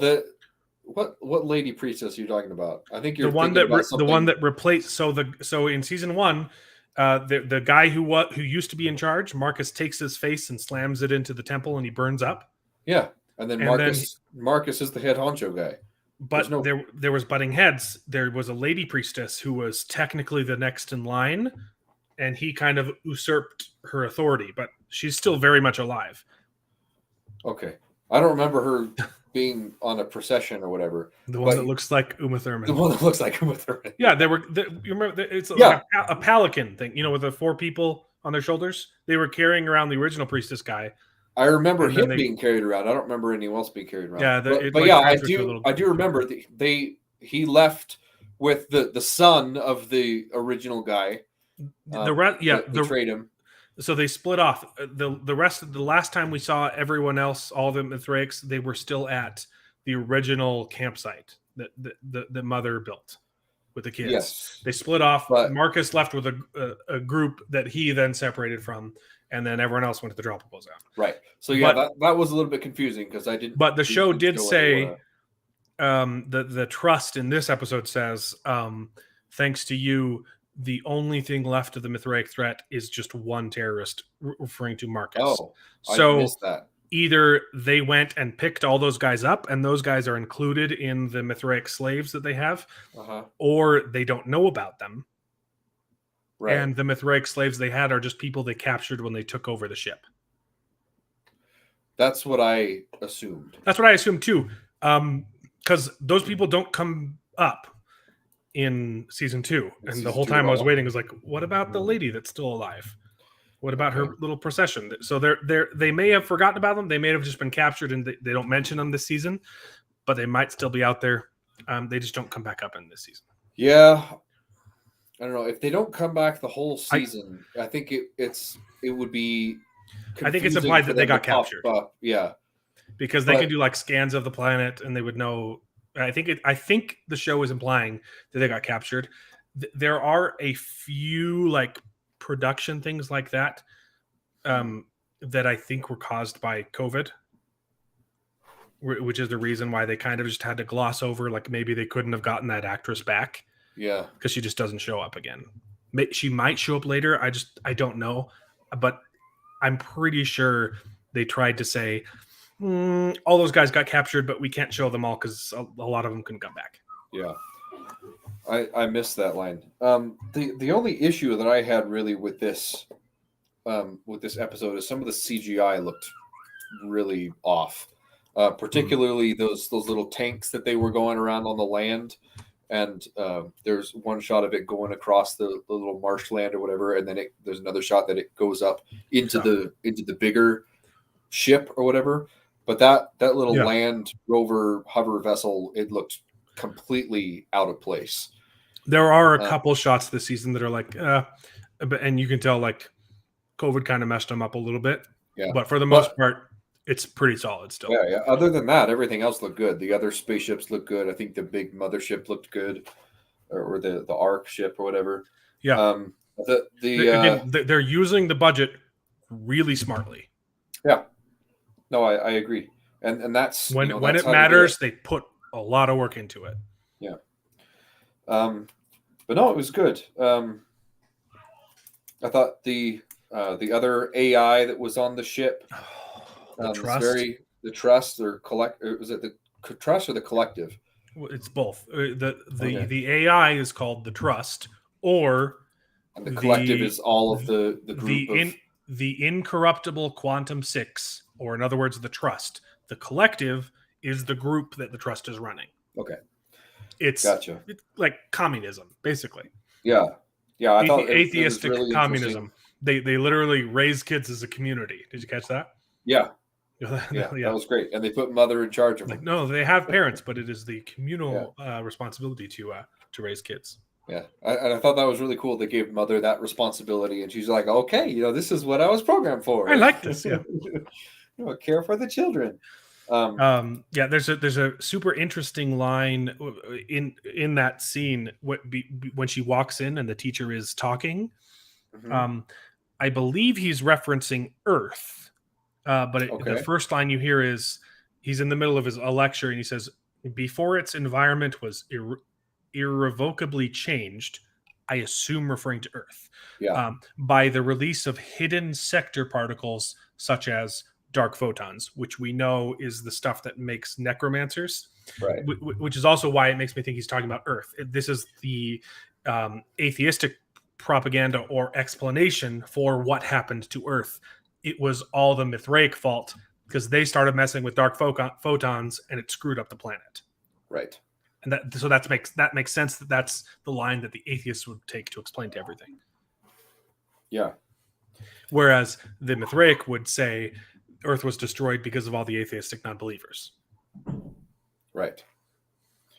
Yeah. No, that was good. Just trying to look at my notes. Most of it is just like story plots and stuff. What happened? Mm-hmm. I love when Sue is trying to connect with Paul, and mother comes and tries to give her advice on how to be a mother. Sue is my second favorite character. Yeah.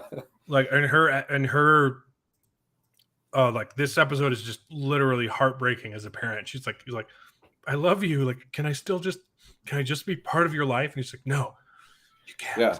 You can't. I don't even want to see you anymore." Which I think Paul's like, I get that struggle, like she's the adopted she killed his mom, killed his real mom, right? But she still has grown to love this child.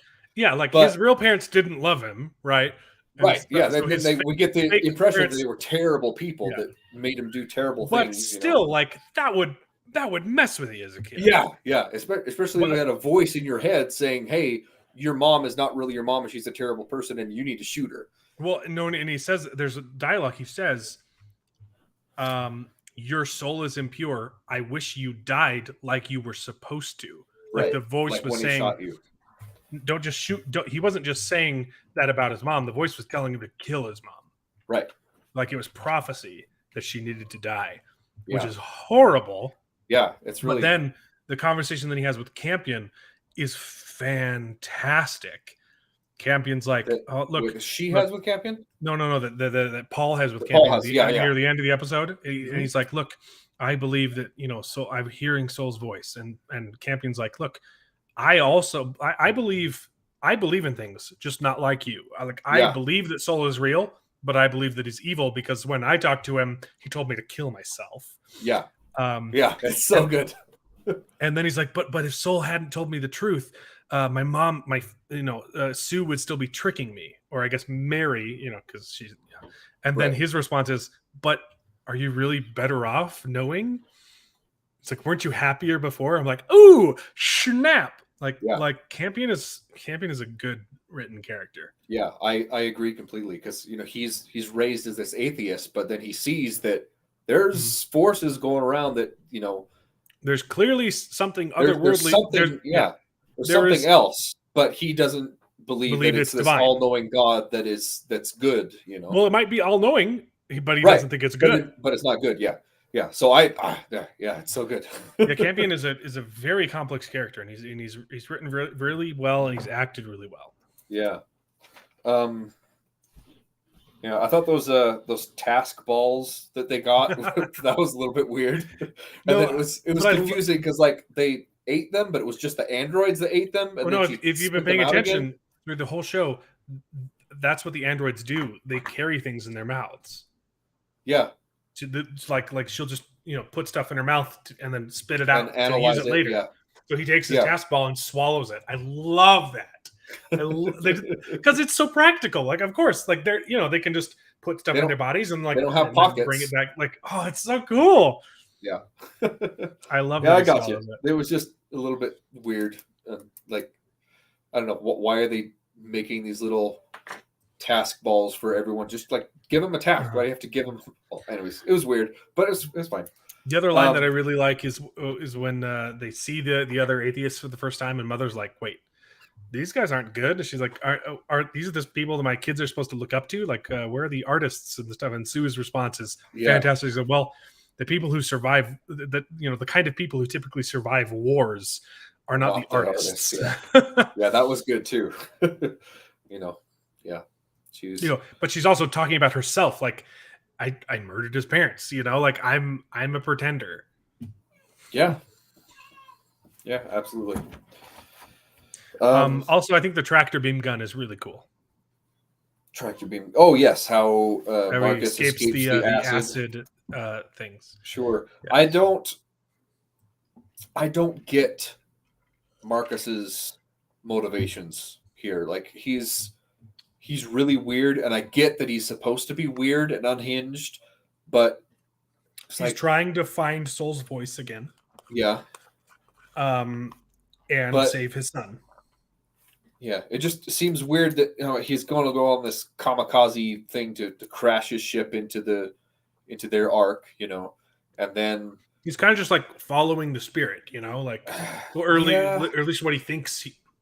He's flying by the seat of his pants. Yeah, no, I get that, and I get that he's unhinged and he's crazy and he's trying to find purpose and meaning in life or whatever. But it's just, I don't know, he's weird and gross and creepy, and I don't get what he's trying to accomplish right now. Well, he doesn't know. He doesn't know what he's trying to accomplish. Yeah. No, I get that. I don't like it. I love the actor. He's a great actor, but man, he is disgusting. He's a creepy weepy. He's so creepy. Yeah. But I love that so much. Okay, so then Father finds the cave with cave drawings, but they're all scratched out. Yeah, I have a picture of those. And then he finds some other broken relics of some sort. And he's going to take them home to analyze them, but not tell anybody else about them. Yeah, unfortunately, at the same time, these ones are not as telling as the cave drawings from season 1. Like they're way too scratched out to be able to tell. Like someone did an analysis of them and tried to like trace the symbols, and they're the best guess is it's kind of similar to the writing here. Yeah, on the tarot cards. Yeah. They're scratched out. It's a bummer. I wish there were more secrets. Oh, I just realized I forgot there was a segment. It's okay. We'll do it at the very end. Okay.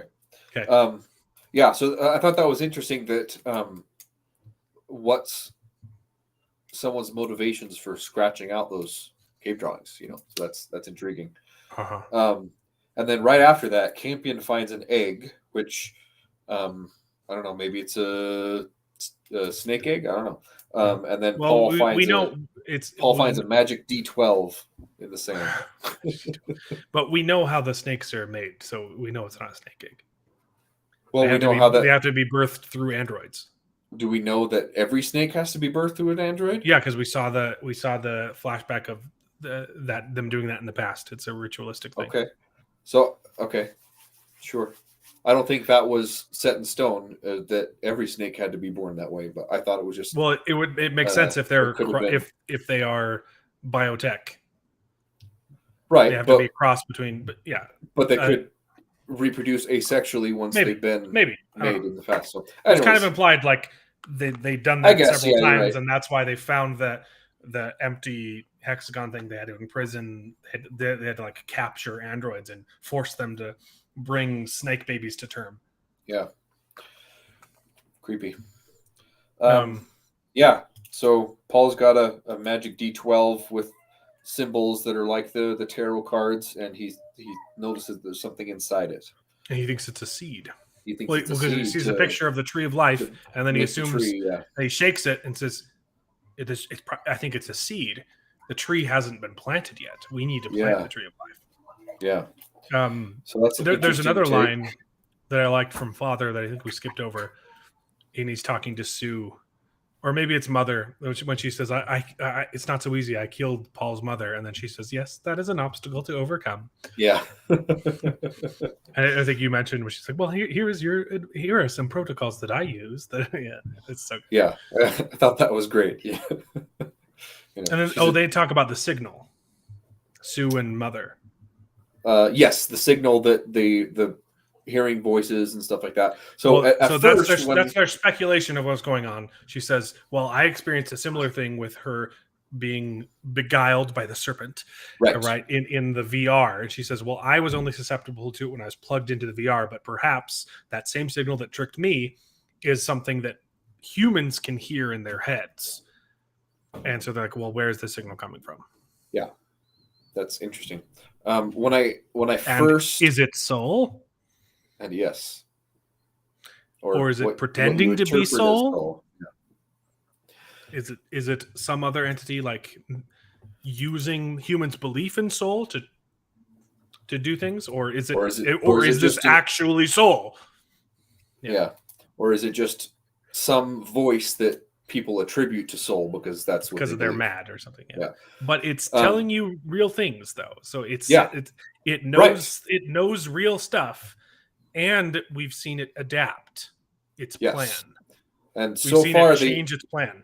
the only thing that we've seen that could be an explanation for that so far is obviously the new AI, the hive. Oh, yeah. Or whatever. So we know it's not like some kind of ancient recording that's just repeating instructions, because we've seen it like adapt to things that are actually happening. It's obviously some sort of intelligent or like it tells Marcus to or stop. godlike. Yeah. Don't kill her. She's important to my plan because she's carrying my snake baby. Yes. So far the only thing that they give you in the show that could be the answer is this AI. But I think they're trying to mislead you. I don't think it's actually this the collective AI that is the voice, but it could be. But yeah, very, very intriguing, interesting. Mm-hmm. It's a good show. Yeah, I don't have much else to say. I think that it's coming from the core of the planet. Yeah, that they flew through at the end.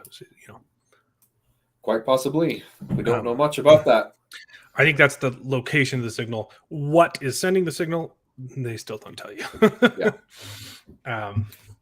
But season 2 gives you a little bit more insight into its designs, what it wants.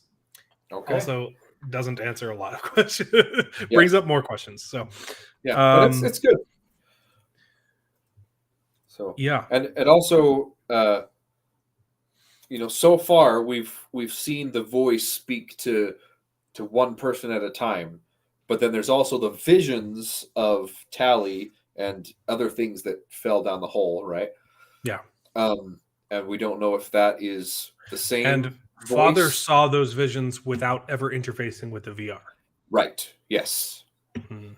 So we don't know if those are connected or if they're the same or if they're related in some way. And Mother Um, kind of lied. She did lie to Sue about the timeline. She told her the right facts, but when she said, uh, this when you were tricked by the signal, was it before or after you were pregnant? She says, "Oh, I was tricked after I got pregnant."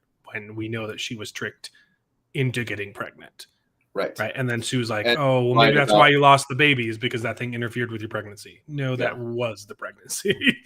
But yes, and she lied about it dying as well because she doesn't know yes, that it broke out of the space pod. I think she knows. They saw it fly away, didn't they? I thought they blacked out. I don't remember. I don't know. We saw it fly away. They might Right. have blacked out. You're right. And then we get a lot of stuff with Father, right? And you were talking about the cave, and oh gosh, Father is the best character.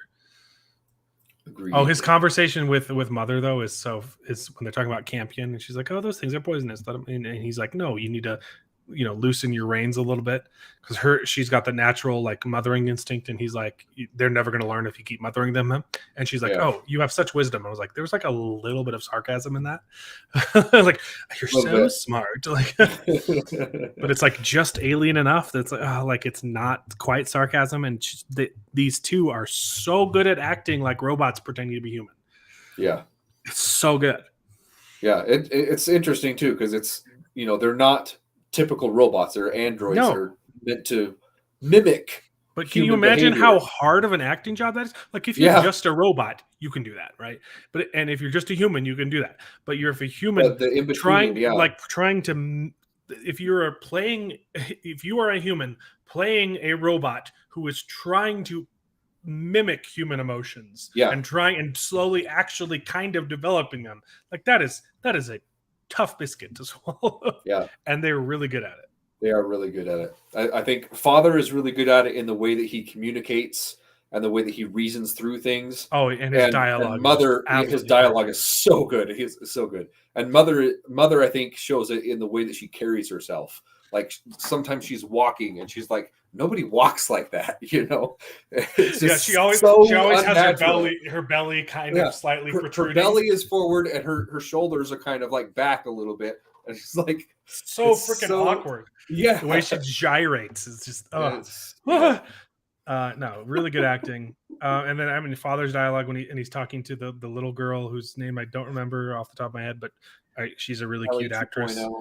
He's like when the guy is go back to the planet you screwed up, and he's like, you needn't fear them. They are too stupid to be dangerous. Yeah. It's like, I hope this doesn't need pointing out, but you are not scum. I'm like, Father is the best character of the show. Yeah, he's so good. Also, Campion went through a crazy growth spurt. Yeah. Like to the point when he first came on screen, I'm like, they changed the actor. And I'm like, wait, no, they didn't. Yeah. He just went through a growth spurt. Yeah, well, there was like 2 years because of COVID between the shows. So all the other actors look, pretty much the same. The girl is a lot bigger too. The smallest girl. The small girl, yeah. But she still looks like her. Yes. Campion has gone through puberty, and you're like, is this the same? Oh yeah, that's the same. I love that her first line of like your voice has lowered by a full quarter of an octave or something like that. Yeah. Yeah, it was good. They wrote it in very well. And it makes sense because months have passed, and so he just hit puberty in those months. But yeah, it's good. I'm intrigued as always. The show's good. My only real complaint was that the CGI. Yeah, there were a couple shots with the tank there. I thought it was a little bit silly though that they were. They're in the tropical zone and they're eating all sorts of new foods without analyzing it to see if it may be radioactive, it kind of implies that the atheists have been there for a while and they've probably already analyzed it. True. So yeah. I guess but we also know that Campion is kind of immune to the planet poison, so he can just Campion is, yeah. Yeah. Maybe he can. But then can he eats it swim and in then the gives it to acid. someone else. Yeah. But there's an interesting dialogue about. So I'm constantly writing down all of like the scriptures and stuff, Yeah. just for some kind of clue or hint at what's going to happen. But you get Paul talking about the prophecy to Campion, and the words are, "An orphan boy in an empty land," obviously Kepler 22b, because there are no people here, will wield the sword forged in Soul's light, which I don't know what that sword is. I know what it might be, but I don't think that's true. And with it, he will lead his people to the tree of knowledge, and all who eat from it will be made pure. And there they will build a city of peace, and the prophet will be made its king. Yeah. We did hear the voice tell Marcus he would be king of this world. I think he But said he it could could have be just king been of this world. manipulated. He says, if you obey me, I will make you king. And he kind of Right. disobeyed. So maybe he doesn't get it. Right. And Right. that's the thing about this. This prophecy has come up several times, and we don't know if it's Marcus or Paul, or maybe if it's even Campion. Or Campion, yeah. Because they're all, I mean, Marcus and Paul are definitely orphans. Campion is kind of an orphan. Yeah, because he doesn't have his biological father and mother. Right. But here, and this thing about the prophecy, we don't know if it's a prophecy or not. Right. It could be complete manipulation. Yeah, it could be what's his name, Dan Jones, in the drinking poison in the wilderness or whatever. What's that? Dan Jones. Yeah, I don't remember the name of the guy. What's the name Dan of the guy Brown? that? No, not Dan Brown. What's the name of that cultist guy that led a whole bunch of guys away and just like poisoned them all? Oh, the Kool-Aid. Yeah, the Kool-Aid what's poison. his name? I don't think it was Dan Brown. I didn't say Dan Brown. You said Dan Brown. I don't remember his name. I've been Googling Kool-Aid poison guy. Jim Jones. Tim Jones. Yeah, see, there we go. Yeah. It could be something like that. They eat of the tree of life and just die and become part of the earth. Yeah, because the earth needs the resources to keep surviving or something. Yeah, and the note that I have there is that the atheists, when the Mithraics say that atheists don't have a soul, and that they are impure, right? But eating from the tree of knowledge will make you pure. So I think there's actually like something about that. Like if you're a believer in Mithraicism, like you can be manipulated somehow or something. Like I don't know. Like maybe if you're atheist, you're not susceptible to whatever influence this is.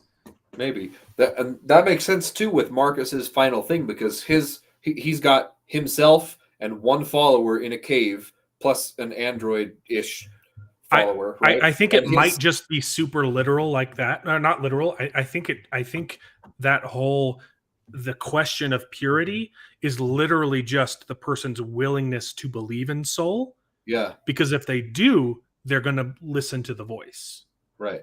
If they don't, they're impure and they can't be manipulated. Like it has nothing to do with purity or the fact that they have a soul. It's just their willingness to follow this voice. Yeah. No, that makes 100% sense. I could be 100% off base.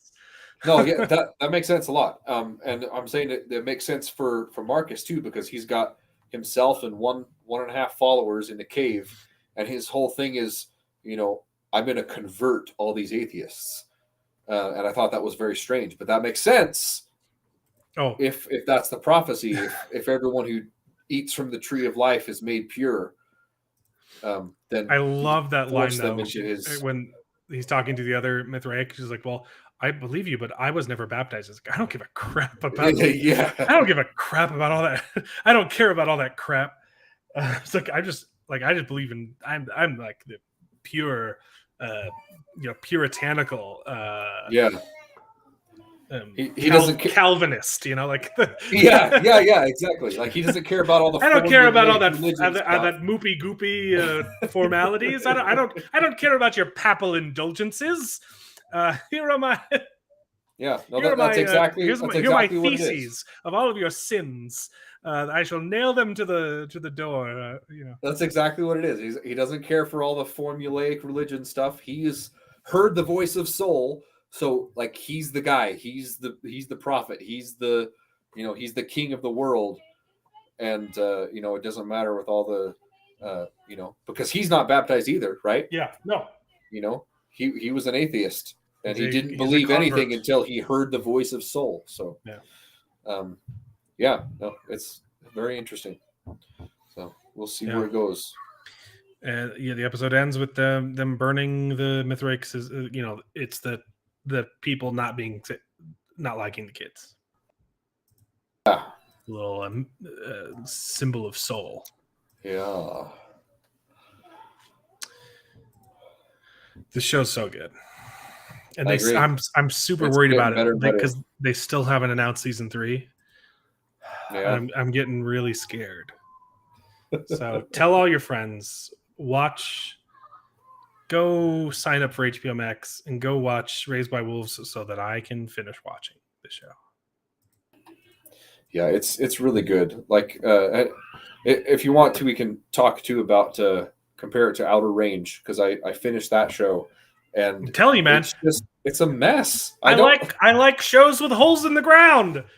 I don't know. But another note about Raised by Wolves: when he's flying over the ocean, there are a bunch of tidal waves. Yes, I thought that was really. I think that those are just more holes. Those are more holes. Yeah, exactly. That's what I said to Martina as we were watching it. I was like, "Oh, that's interesting. There's all these tide pools." I'm like, "Oh, they're holes. They're holes in the ocean. There's holes in the ground." Yeah. So you didn't love the finale? No, Outer Range finale just was. I think it gives you just enough to like. There's a little, but I don't know. I didn't like it. It was too messy. Mm-hmm. And again, with Outer Range, they're willing to kill people off, though.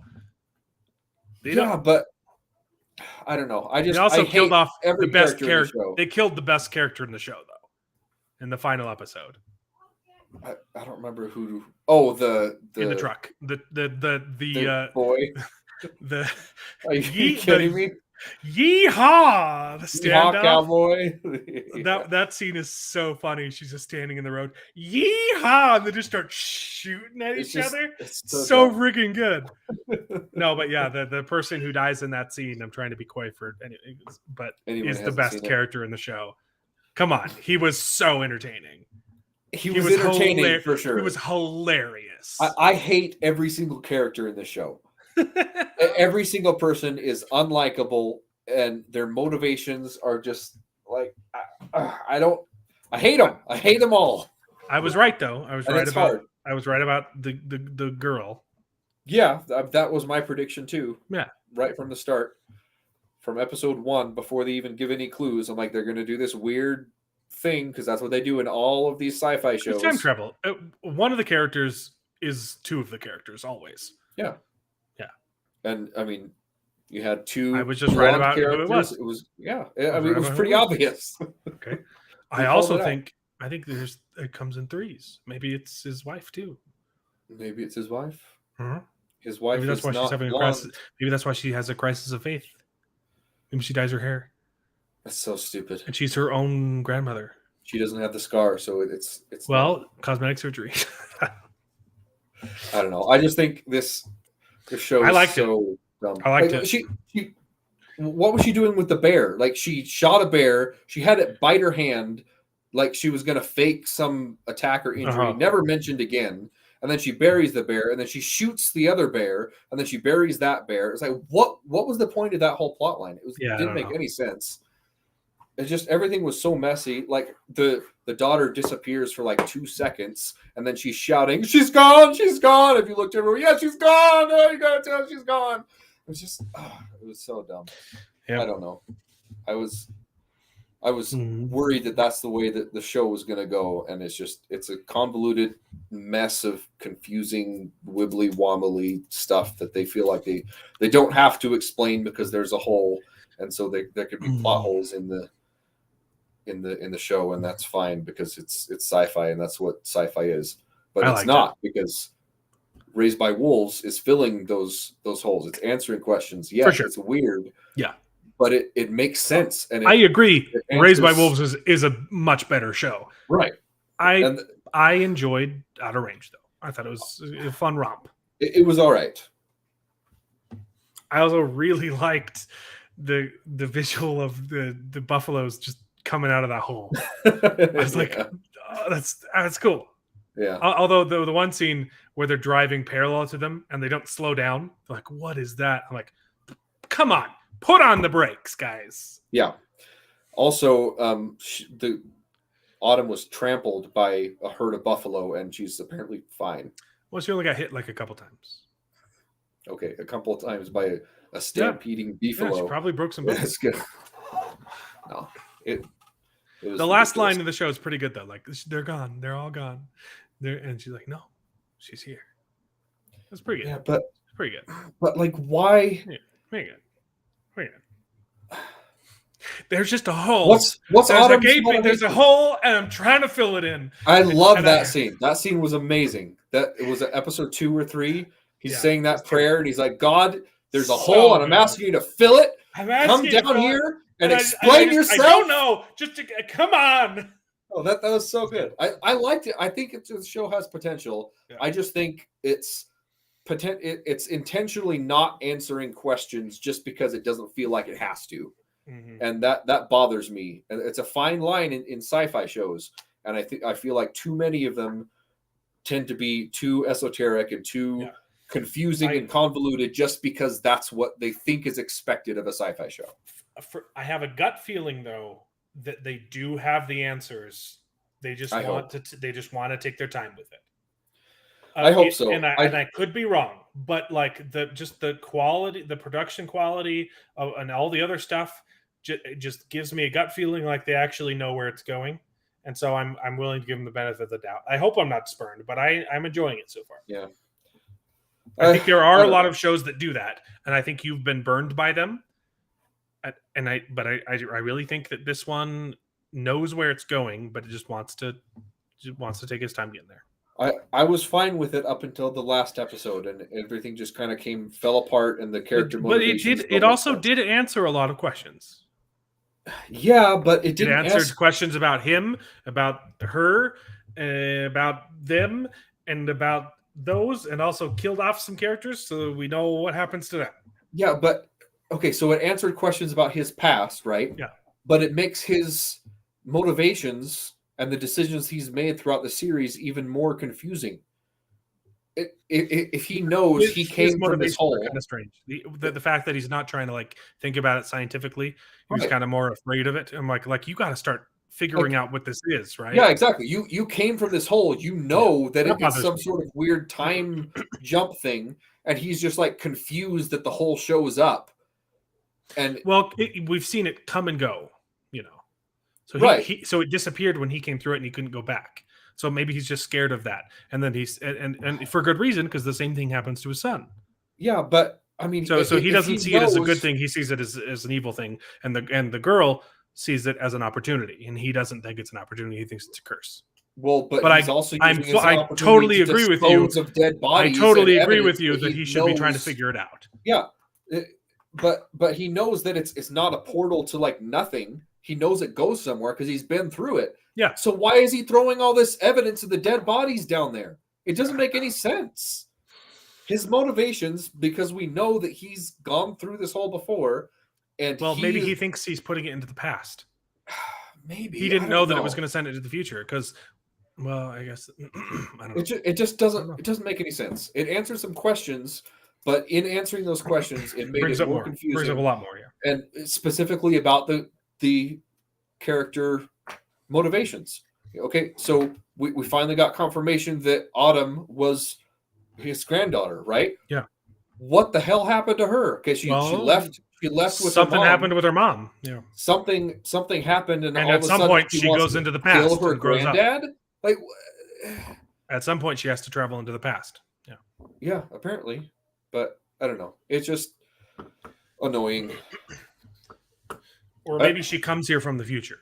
Maybe she grows up, and then the first time you see her, she's jumped from the future to this in the show, season 1. Yeah, but then what's her motivations for wanting to kill her grandfather and take over the entire farm? It's like because no, that makes sense because she thinks that her grandfather is the one that killed the guy, and that he's letting her dad, take the fall for it. That totally makes sense. Oh, instead The of her entire dad. time she's there, she doesn't spend bonding with him. She spends bonding with her father, and she thinks that her grandfather That Loyal killed the guy, Okay, and that makes sense. he's letting his son take the blame for it. That makes sense. 100% tracks. Okay. No, I get it. Okay. That makes a little bit more sense, but it's still her, like she's flipping crazy. But well, she's bipolar. She's nuts. Yeah. That's the medication is to treat bipolar disorder. Yeah. And that makes sense. sense. That she's not on anymore. And it makes sense going and seeing what she's gone through. She had her mom disappear, then her dad was accused of killing this guy. Then he disappears, and then her mom comes back and kidnaps her. Yeah. But her dad said if your mom shows up, you can go with her. Right. Yeah. So it's understandable that she's a little bit crazy, but again, okay. So I guess that answers the question that she thinks her grandfather is the one that was responsible for killing the guy instead of her dad, and so she wants to get back at her grandfather. But it doesn't really make sense why she wants to low-key take over the farm and her obsession with the whole. I don't know. She said why. It's a little bit She weird. wants to use it to save lives. She wants to use it to save her dad. Yeah, but she didn't. She doesn't know where her dad is. We don't know where her dad is. But she would have at the point that she came back to this, and she shows up at the beginning of this show. That's why it's weird. I agree. And I think I agree that they could potentially answer those questions, but my thing is it's so messy. They are bringing up a lot of questions. It's going to be hard to answer all of them. I just feel like it's too messy to answer in a satisfactory way, right? With it making sense both plot wise and that's saliva though. Are you talking about the kiss between her? Oh yeah, that was so disgusting. And Shotun's boy. Yeah, I love his character so friggin' much. He was so entertaining. Him singing to his dad in a coma, like sprinkling the dust on his lips. Yeah. Oh, that scene is so good. I think my second favorite scene was just the scene just with his dad when he's explaining the erotica.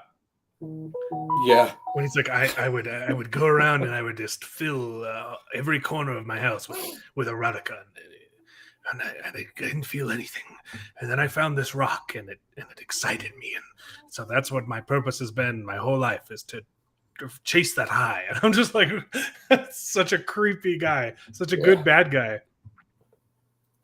Yeah, I agree.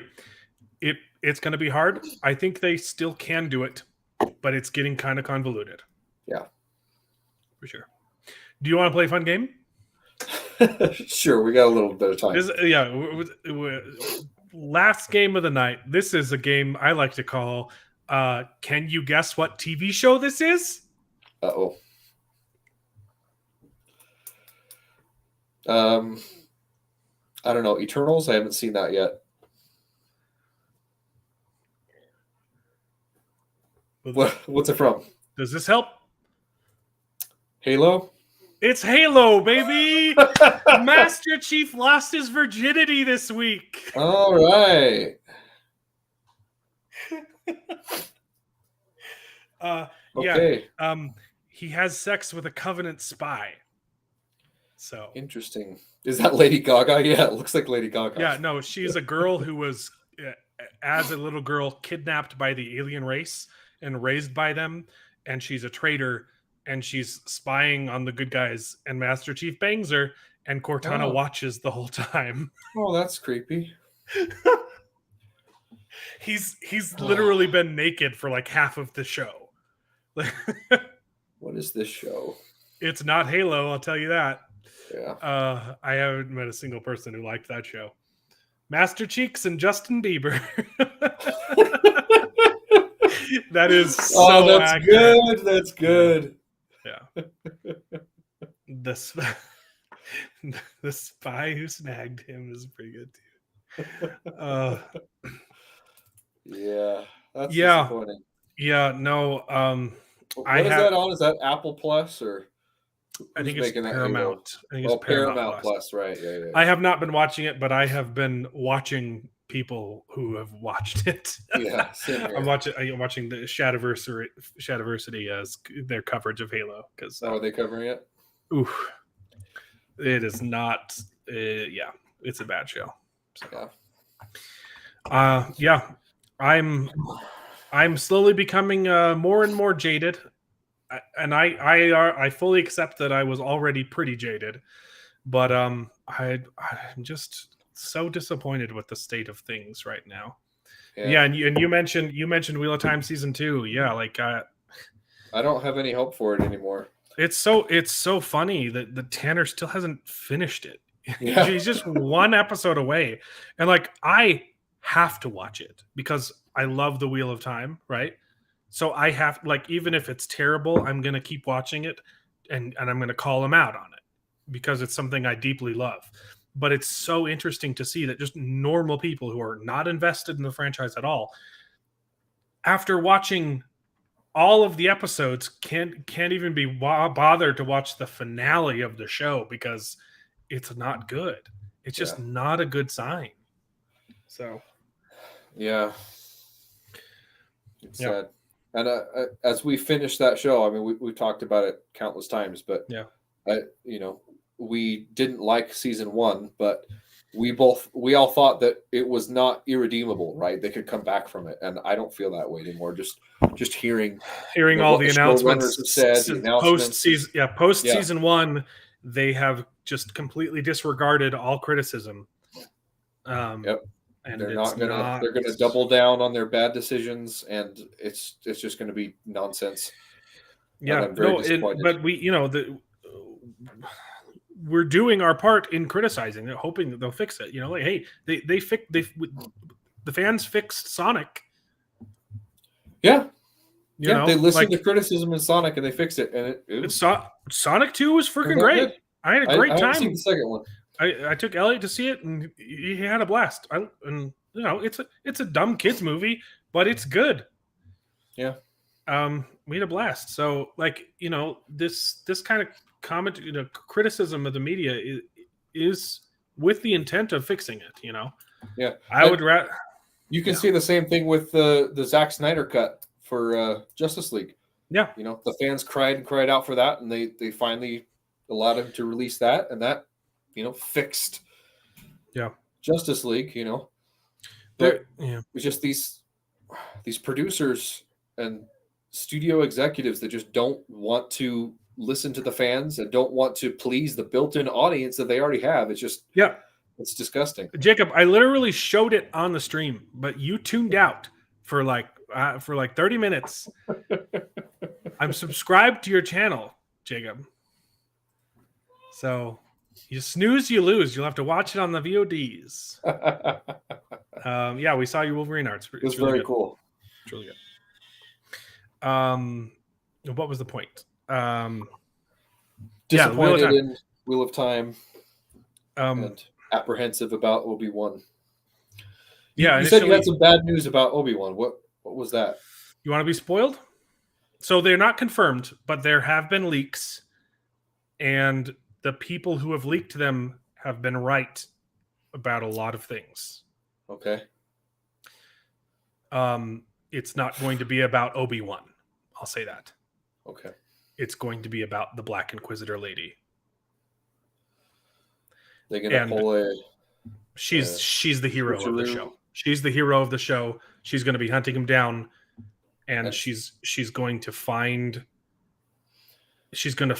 Obi-Wan and Luke Skywalker, and then choose not to kill them, and then she's going to get killed by Darth Vader. That's a fine story beat as long as she's not the main character. I'm fine with that happening. They're just making Obi-Wan a failure again. Maybe, but yeah. Yeah, that would be disappointing. Mm-hmm. So, but it's also the same story beat that they've done, for it's literally countless this. other things. It's literally the same thing they did with Jedi Fallen Order, and that's the reason I didn't like it. Jedi Fallen Order. Did you finish it? I thought that the girl was a good villain, and then at the very end she just switches for no reason because they can't have Yeah. a person of color be the villain. Well, that wasn't. Oh yeah, right. Yeah, I thought you were talking about It was so the stupid. Night Sister. She's literally evil the whole time. She was a great villain.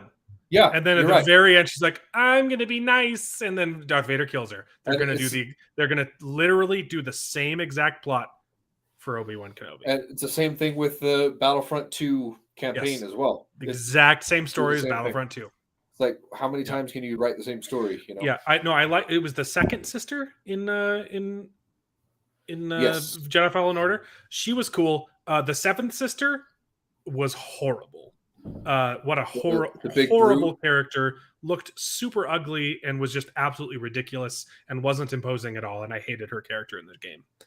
But I really liked the other girl as the villain.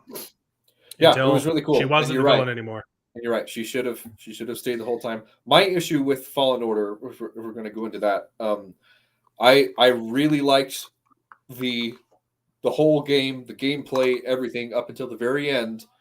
He should have died in the end. I don't know what they were thinking making him live, because okay, they're going to make a sequel. Okay, fine. But one thing I really hate in video games is you have this character, right? He progresses, he gets, special powers, he gets special gear. And then you start the next game, and then you start the next game, all your powers. he's nothing, right? But they had a perfect explanation for this. One, I really hate what they're doing with Star Wars, where, Luke was there are the a bunch only of Jedi, but also there's all these other Jedi or quasi Jedi or used to be Jedi, but they're not. Who didn't show up to help at all in the original trilogy. Exactly. So that's one thing that Ahsoka, really annoying. You have Cal Kestis now. You have the three Jedi that they introduced in the show that I haven't watched because it's Rebels that you liked. Rebels, yeah. There's like 6 of them in there that are alive. Yeah, no, that's something that I really dislike of what they're doing, and so the obvious thing is he's got to die at the end of it, right? But no, they have him live. But I thought it would have been really cool if he not only does he live, but the girl love interest lives, the mentor lives, everyone, all of the other, everyone lives. Like, come on, you got to kill someone off. So he should have died, and the mentor should have died. The black lady mentor, it was so annoying the whole time. Yeah. I hated her character. Oh, yeah, she was a really annoying character. The other thing I didn't like about the game, died, and he should have died. And the second game should have focused on the Night Sister. It should have focused on the girl. And that would have been really cool because he was like, she's picking up the pieces from the Jedi thing, but she has these cool Night Sister powers. What's funny, David? It's so awesome. David, what's funny is that the rumors are the second game is focusing on her anyway. So why not kill him off? Which is fine, but yeah, he should have died. And you should have killed off his mentor lady, and it would have been like a noble sacrifice. Yeah. But they just can't do it. It's so annoying. Yeah. I loved that game up until that finale. It's like you just blew it. You blew it. My other 2 problems with the game, the combat versus most of the combat was good until you got into lightsaber combat, and it was very, very clunky.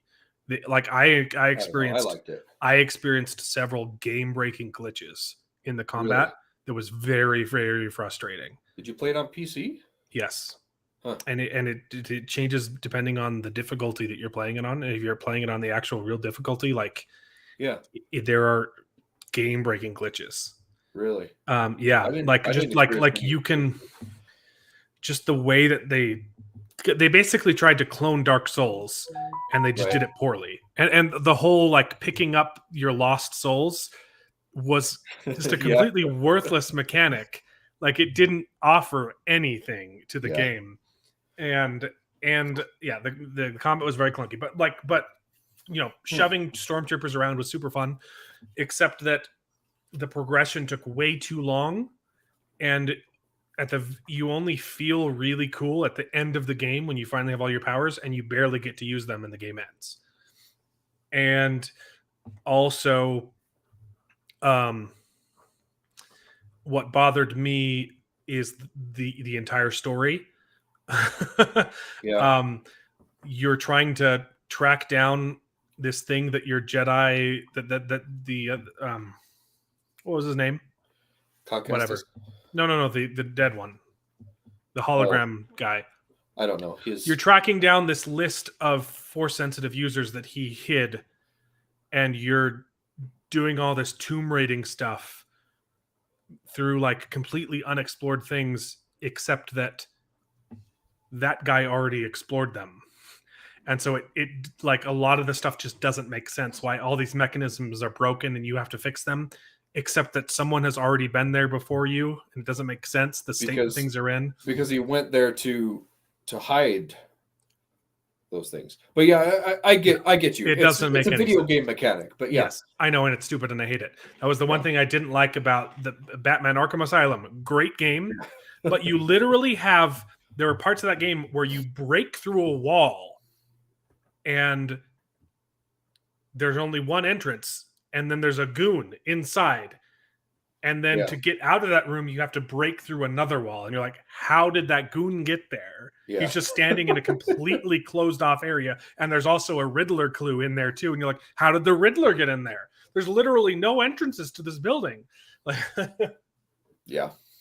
But yeah, it has similar problems with that. I agree. That's a video game issue that that but with but the fighting mechanics as well, like just the way that like when you like parry, there were some problems, and your like combos could get interrupted by their attacks, but if you hit them, it's impossible to interrupt an enemy's attack by hitting them with your lightsaber. Their animation just continues to play, and you're like, that's not how any of this would work at all, and that's not how Dark Souls works, the game you're ripping off. It's not how that if you can, if your sword hits first, the enemy stops their combo because they just got hurt. Like they're swinging and you hit them and they drop this. But in that game, and like the enemies will never stagger, but they will always stagger you, and it's bad combat. It's not good combat. Yeah, and, like it glitched on me so many times. I didn't see any glitches, but I understand the issues. The combat was a little bit formulaic, but I literally had game breaking glitches. I had to reload a bunch of saves because like it really, I got soft locked several times. Huh. Yeah, I don't know. I never experienced any glitches throughout the whole game. So, but it could have been really good, and I do think once you've unlocked all like it. Elliot has fun playing it. I just open it up, have all the powers unlocked, and he does like the sandbox mode, and he just like shoves. Sandbox mode is fun, but like the whole game should have been that, Yeah, I don't know. I thought the character progression was fine. I'm more of a completionist until it is annoying to be a completionist.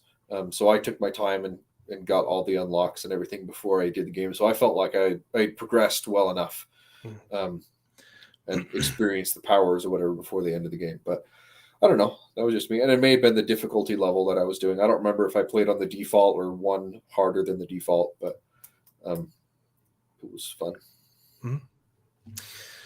Well, it's been a good night. We talked about a lot of things. We did. Even though we only had one thing to talk about, right? Yeah. Yeah. Well, we had that surprise guest. Yeah. It was funny. So we'll see you next week with Raised by Wolves Season 2, Episode 2. And of course, we'll have some more bad takes for you then. Always. What? Always. Bad takes. There's always bad takes. I was going to pull up. Yeah, when does Kenobi drop? I think we've got 2 more weeks for that. Sorry, I'm very sick, so I'm not on my game right now. Yeah, Doctor Strange. Yeah, Obi-Wan Kenobi. Okay, yeah, It's we've got May 27th. So we've got. Okay, I'm just talking about it. Okay. Jurassic World Dominion comes out soon as well. Comes out on my birthday. On your birthday? Yeah. I'm not excited for it, but I am excited for it just because, and I agree with you. You keep saying that I loved this second movie. You told me you did. I thought there were parts of it that were enjoyable, but Okay. overall it was pretty bad. I just know years ago when we first talked about it, I said, I just watched the worst movie of my life. And you're like, I really liked it. And I was like, I lost all faith in your opinions. No, you're putting words in my mouth. I didn't Those words love in the movie. There are parts of it that I liked, but overall it was a pretty bad movie. Yeah, What I said was the part that I went into that movie expecting to dislike was actually my favorite part. Which was what? The very beginning when they're trying to get the dinosaurs off the island. I thought, just based on the premise of It was so ridiculous. saving the dinosaurs from the volcano, I thought that was really stupid and ridiculous. That part literally was the best part of the movie. They literally didn't have Chris Pratt say any lines. Yeah. No, and I agree. He's so charismatic, and you gave him no lines in that entire movie. He was just reacting to things and running. And the sequence when they're running away from the volcano exploding is so ridiculous and so stupid. And they would have died a million times over. And then like when they're like trapped in that one room and did like the way that they just like make horrible decisions to escape was really stupid. And then the other thing that was just really bad about it was it's like everything off the island was just so dumb. The girl is literally responsible for the deaths of thousands and thousands of people because I'm a clone too. And you're like, why would you give that decision to her? Just say no, you're a child and kill him. You know, like, but yeah, no, her reasoning and motivations for opening the gates literally and letting them all out Chris Pratt was the reason I liked the first movie. The first movie is stupid, but it was charming. Like the plot is absolutely ridiculous, but it was still fun because Chris Pratt was in it and the dinosaurs were cool. This one had all of the same. The sequel had all of the same stupidness and zero of the charm that made the first one enjoyable. So it was just dumb. I agree, but let me say though that the reason why I'm excited for this one is because the setup is different than any other it's a different setup. World. It's literally like a post-apocalyptic zombie apocalypse, right? It could be good. That's why I'm excited for it. But the track record isn't great. Oh, and the other things I hated about the second movie was it was constantly ripping off Jurassic Park 1. There were literal scenes, like shot for shot, where she's hiding in the cupboard and pulling down the thing, and the raptor's chasing her. They literally ripped that off in the second movie, but didn't make it good. Like you couldn't see the reflection in the like it was so freaking stupid. And then they did the same thing on top of the building with when he's like clever girl or whatever, and he shoots the glass thing. Like they literally ripped off the scene from Jurassic Park 1 and they just didn't do it as well. And so the entire time they just kept reminding me of a better movie. And I was like, well, I hate this. I hate this movie. Yeah. No, I agree with you. The most egregious thing is that the fact that they're selling the dinosaurs on the black market for some unknown reason. What is this quote? Oh, that's how it always starts, but then later there's running and screaming. Yeah, that's from the first movie. Oh, yeah, okay, yeah. I forgot it. Yeah, his name is Malcolm, right? Oh. Yeah, Ian Malcolm. Yeah, so anyways, I'm excited for this one because they've got the original 3 cast back together, and that might be fun. If they do it right, and because the premise and the setup is different. It could be good, but I just don't have any faith. Time will tell. But I have been wrong before, and I've totally admitted when I'm wrong. They've also took their time to work on this one too, right? I mean, of course, there's COVID in the middle, but I feel like the second Jurassic World they just pushed out of the door really fast. Mm-hmm. I mean, they had time to make. They had time to make Wheel of Time season 1 good, and they chose not to. So, yeah, but that's different. Is it different? Everything is the same in Hollywood right now. I'm hoping that this one is good. I think it's interesting. The shorts that they've put out and the we'll mention the whole other. That was the other thing that was really stupid about the second Jurassic World Fallen Kingdom is they're talking about we have to go because the park is going to explode. We have to go save all of the dinosaurs on the park before it explodes or they'll go extinct. There are 2 islands. There's a whole another island with Jurassics on it. Yeah. So what was the whole plot of of the second movie hinges on them forgetting the original movies. Yeah, It's a good thanks point. for reminding me It never of why says I what hated happens that. to the other island. Yeah. Yeah. Thanks for that. So we'll see you next week when Anyways. we actually talk about what we were going to talk about. Raise Bowl of Season 2. I guarantee you there will be tangents. It's been a great night. Love you guys. It's been a fun stream. Anything else to say, David? Any other defense of a terrible movie?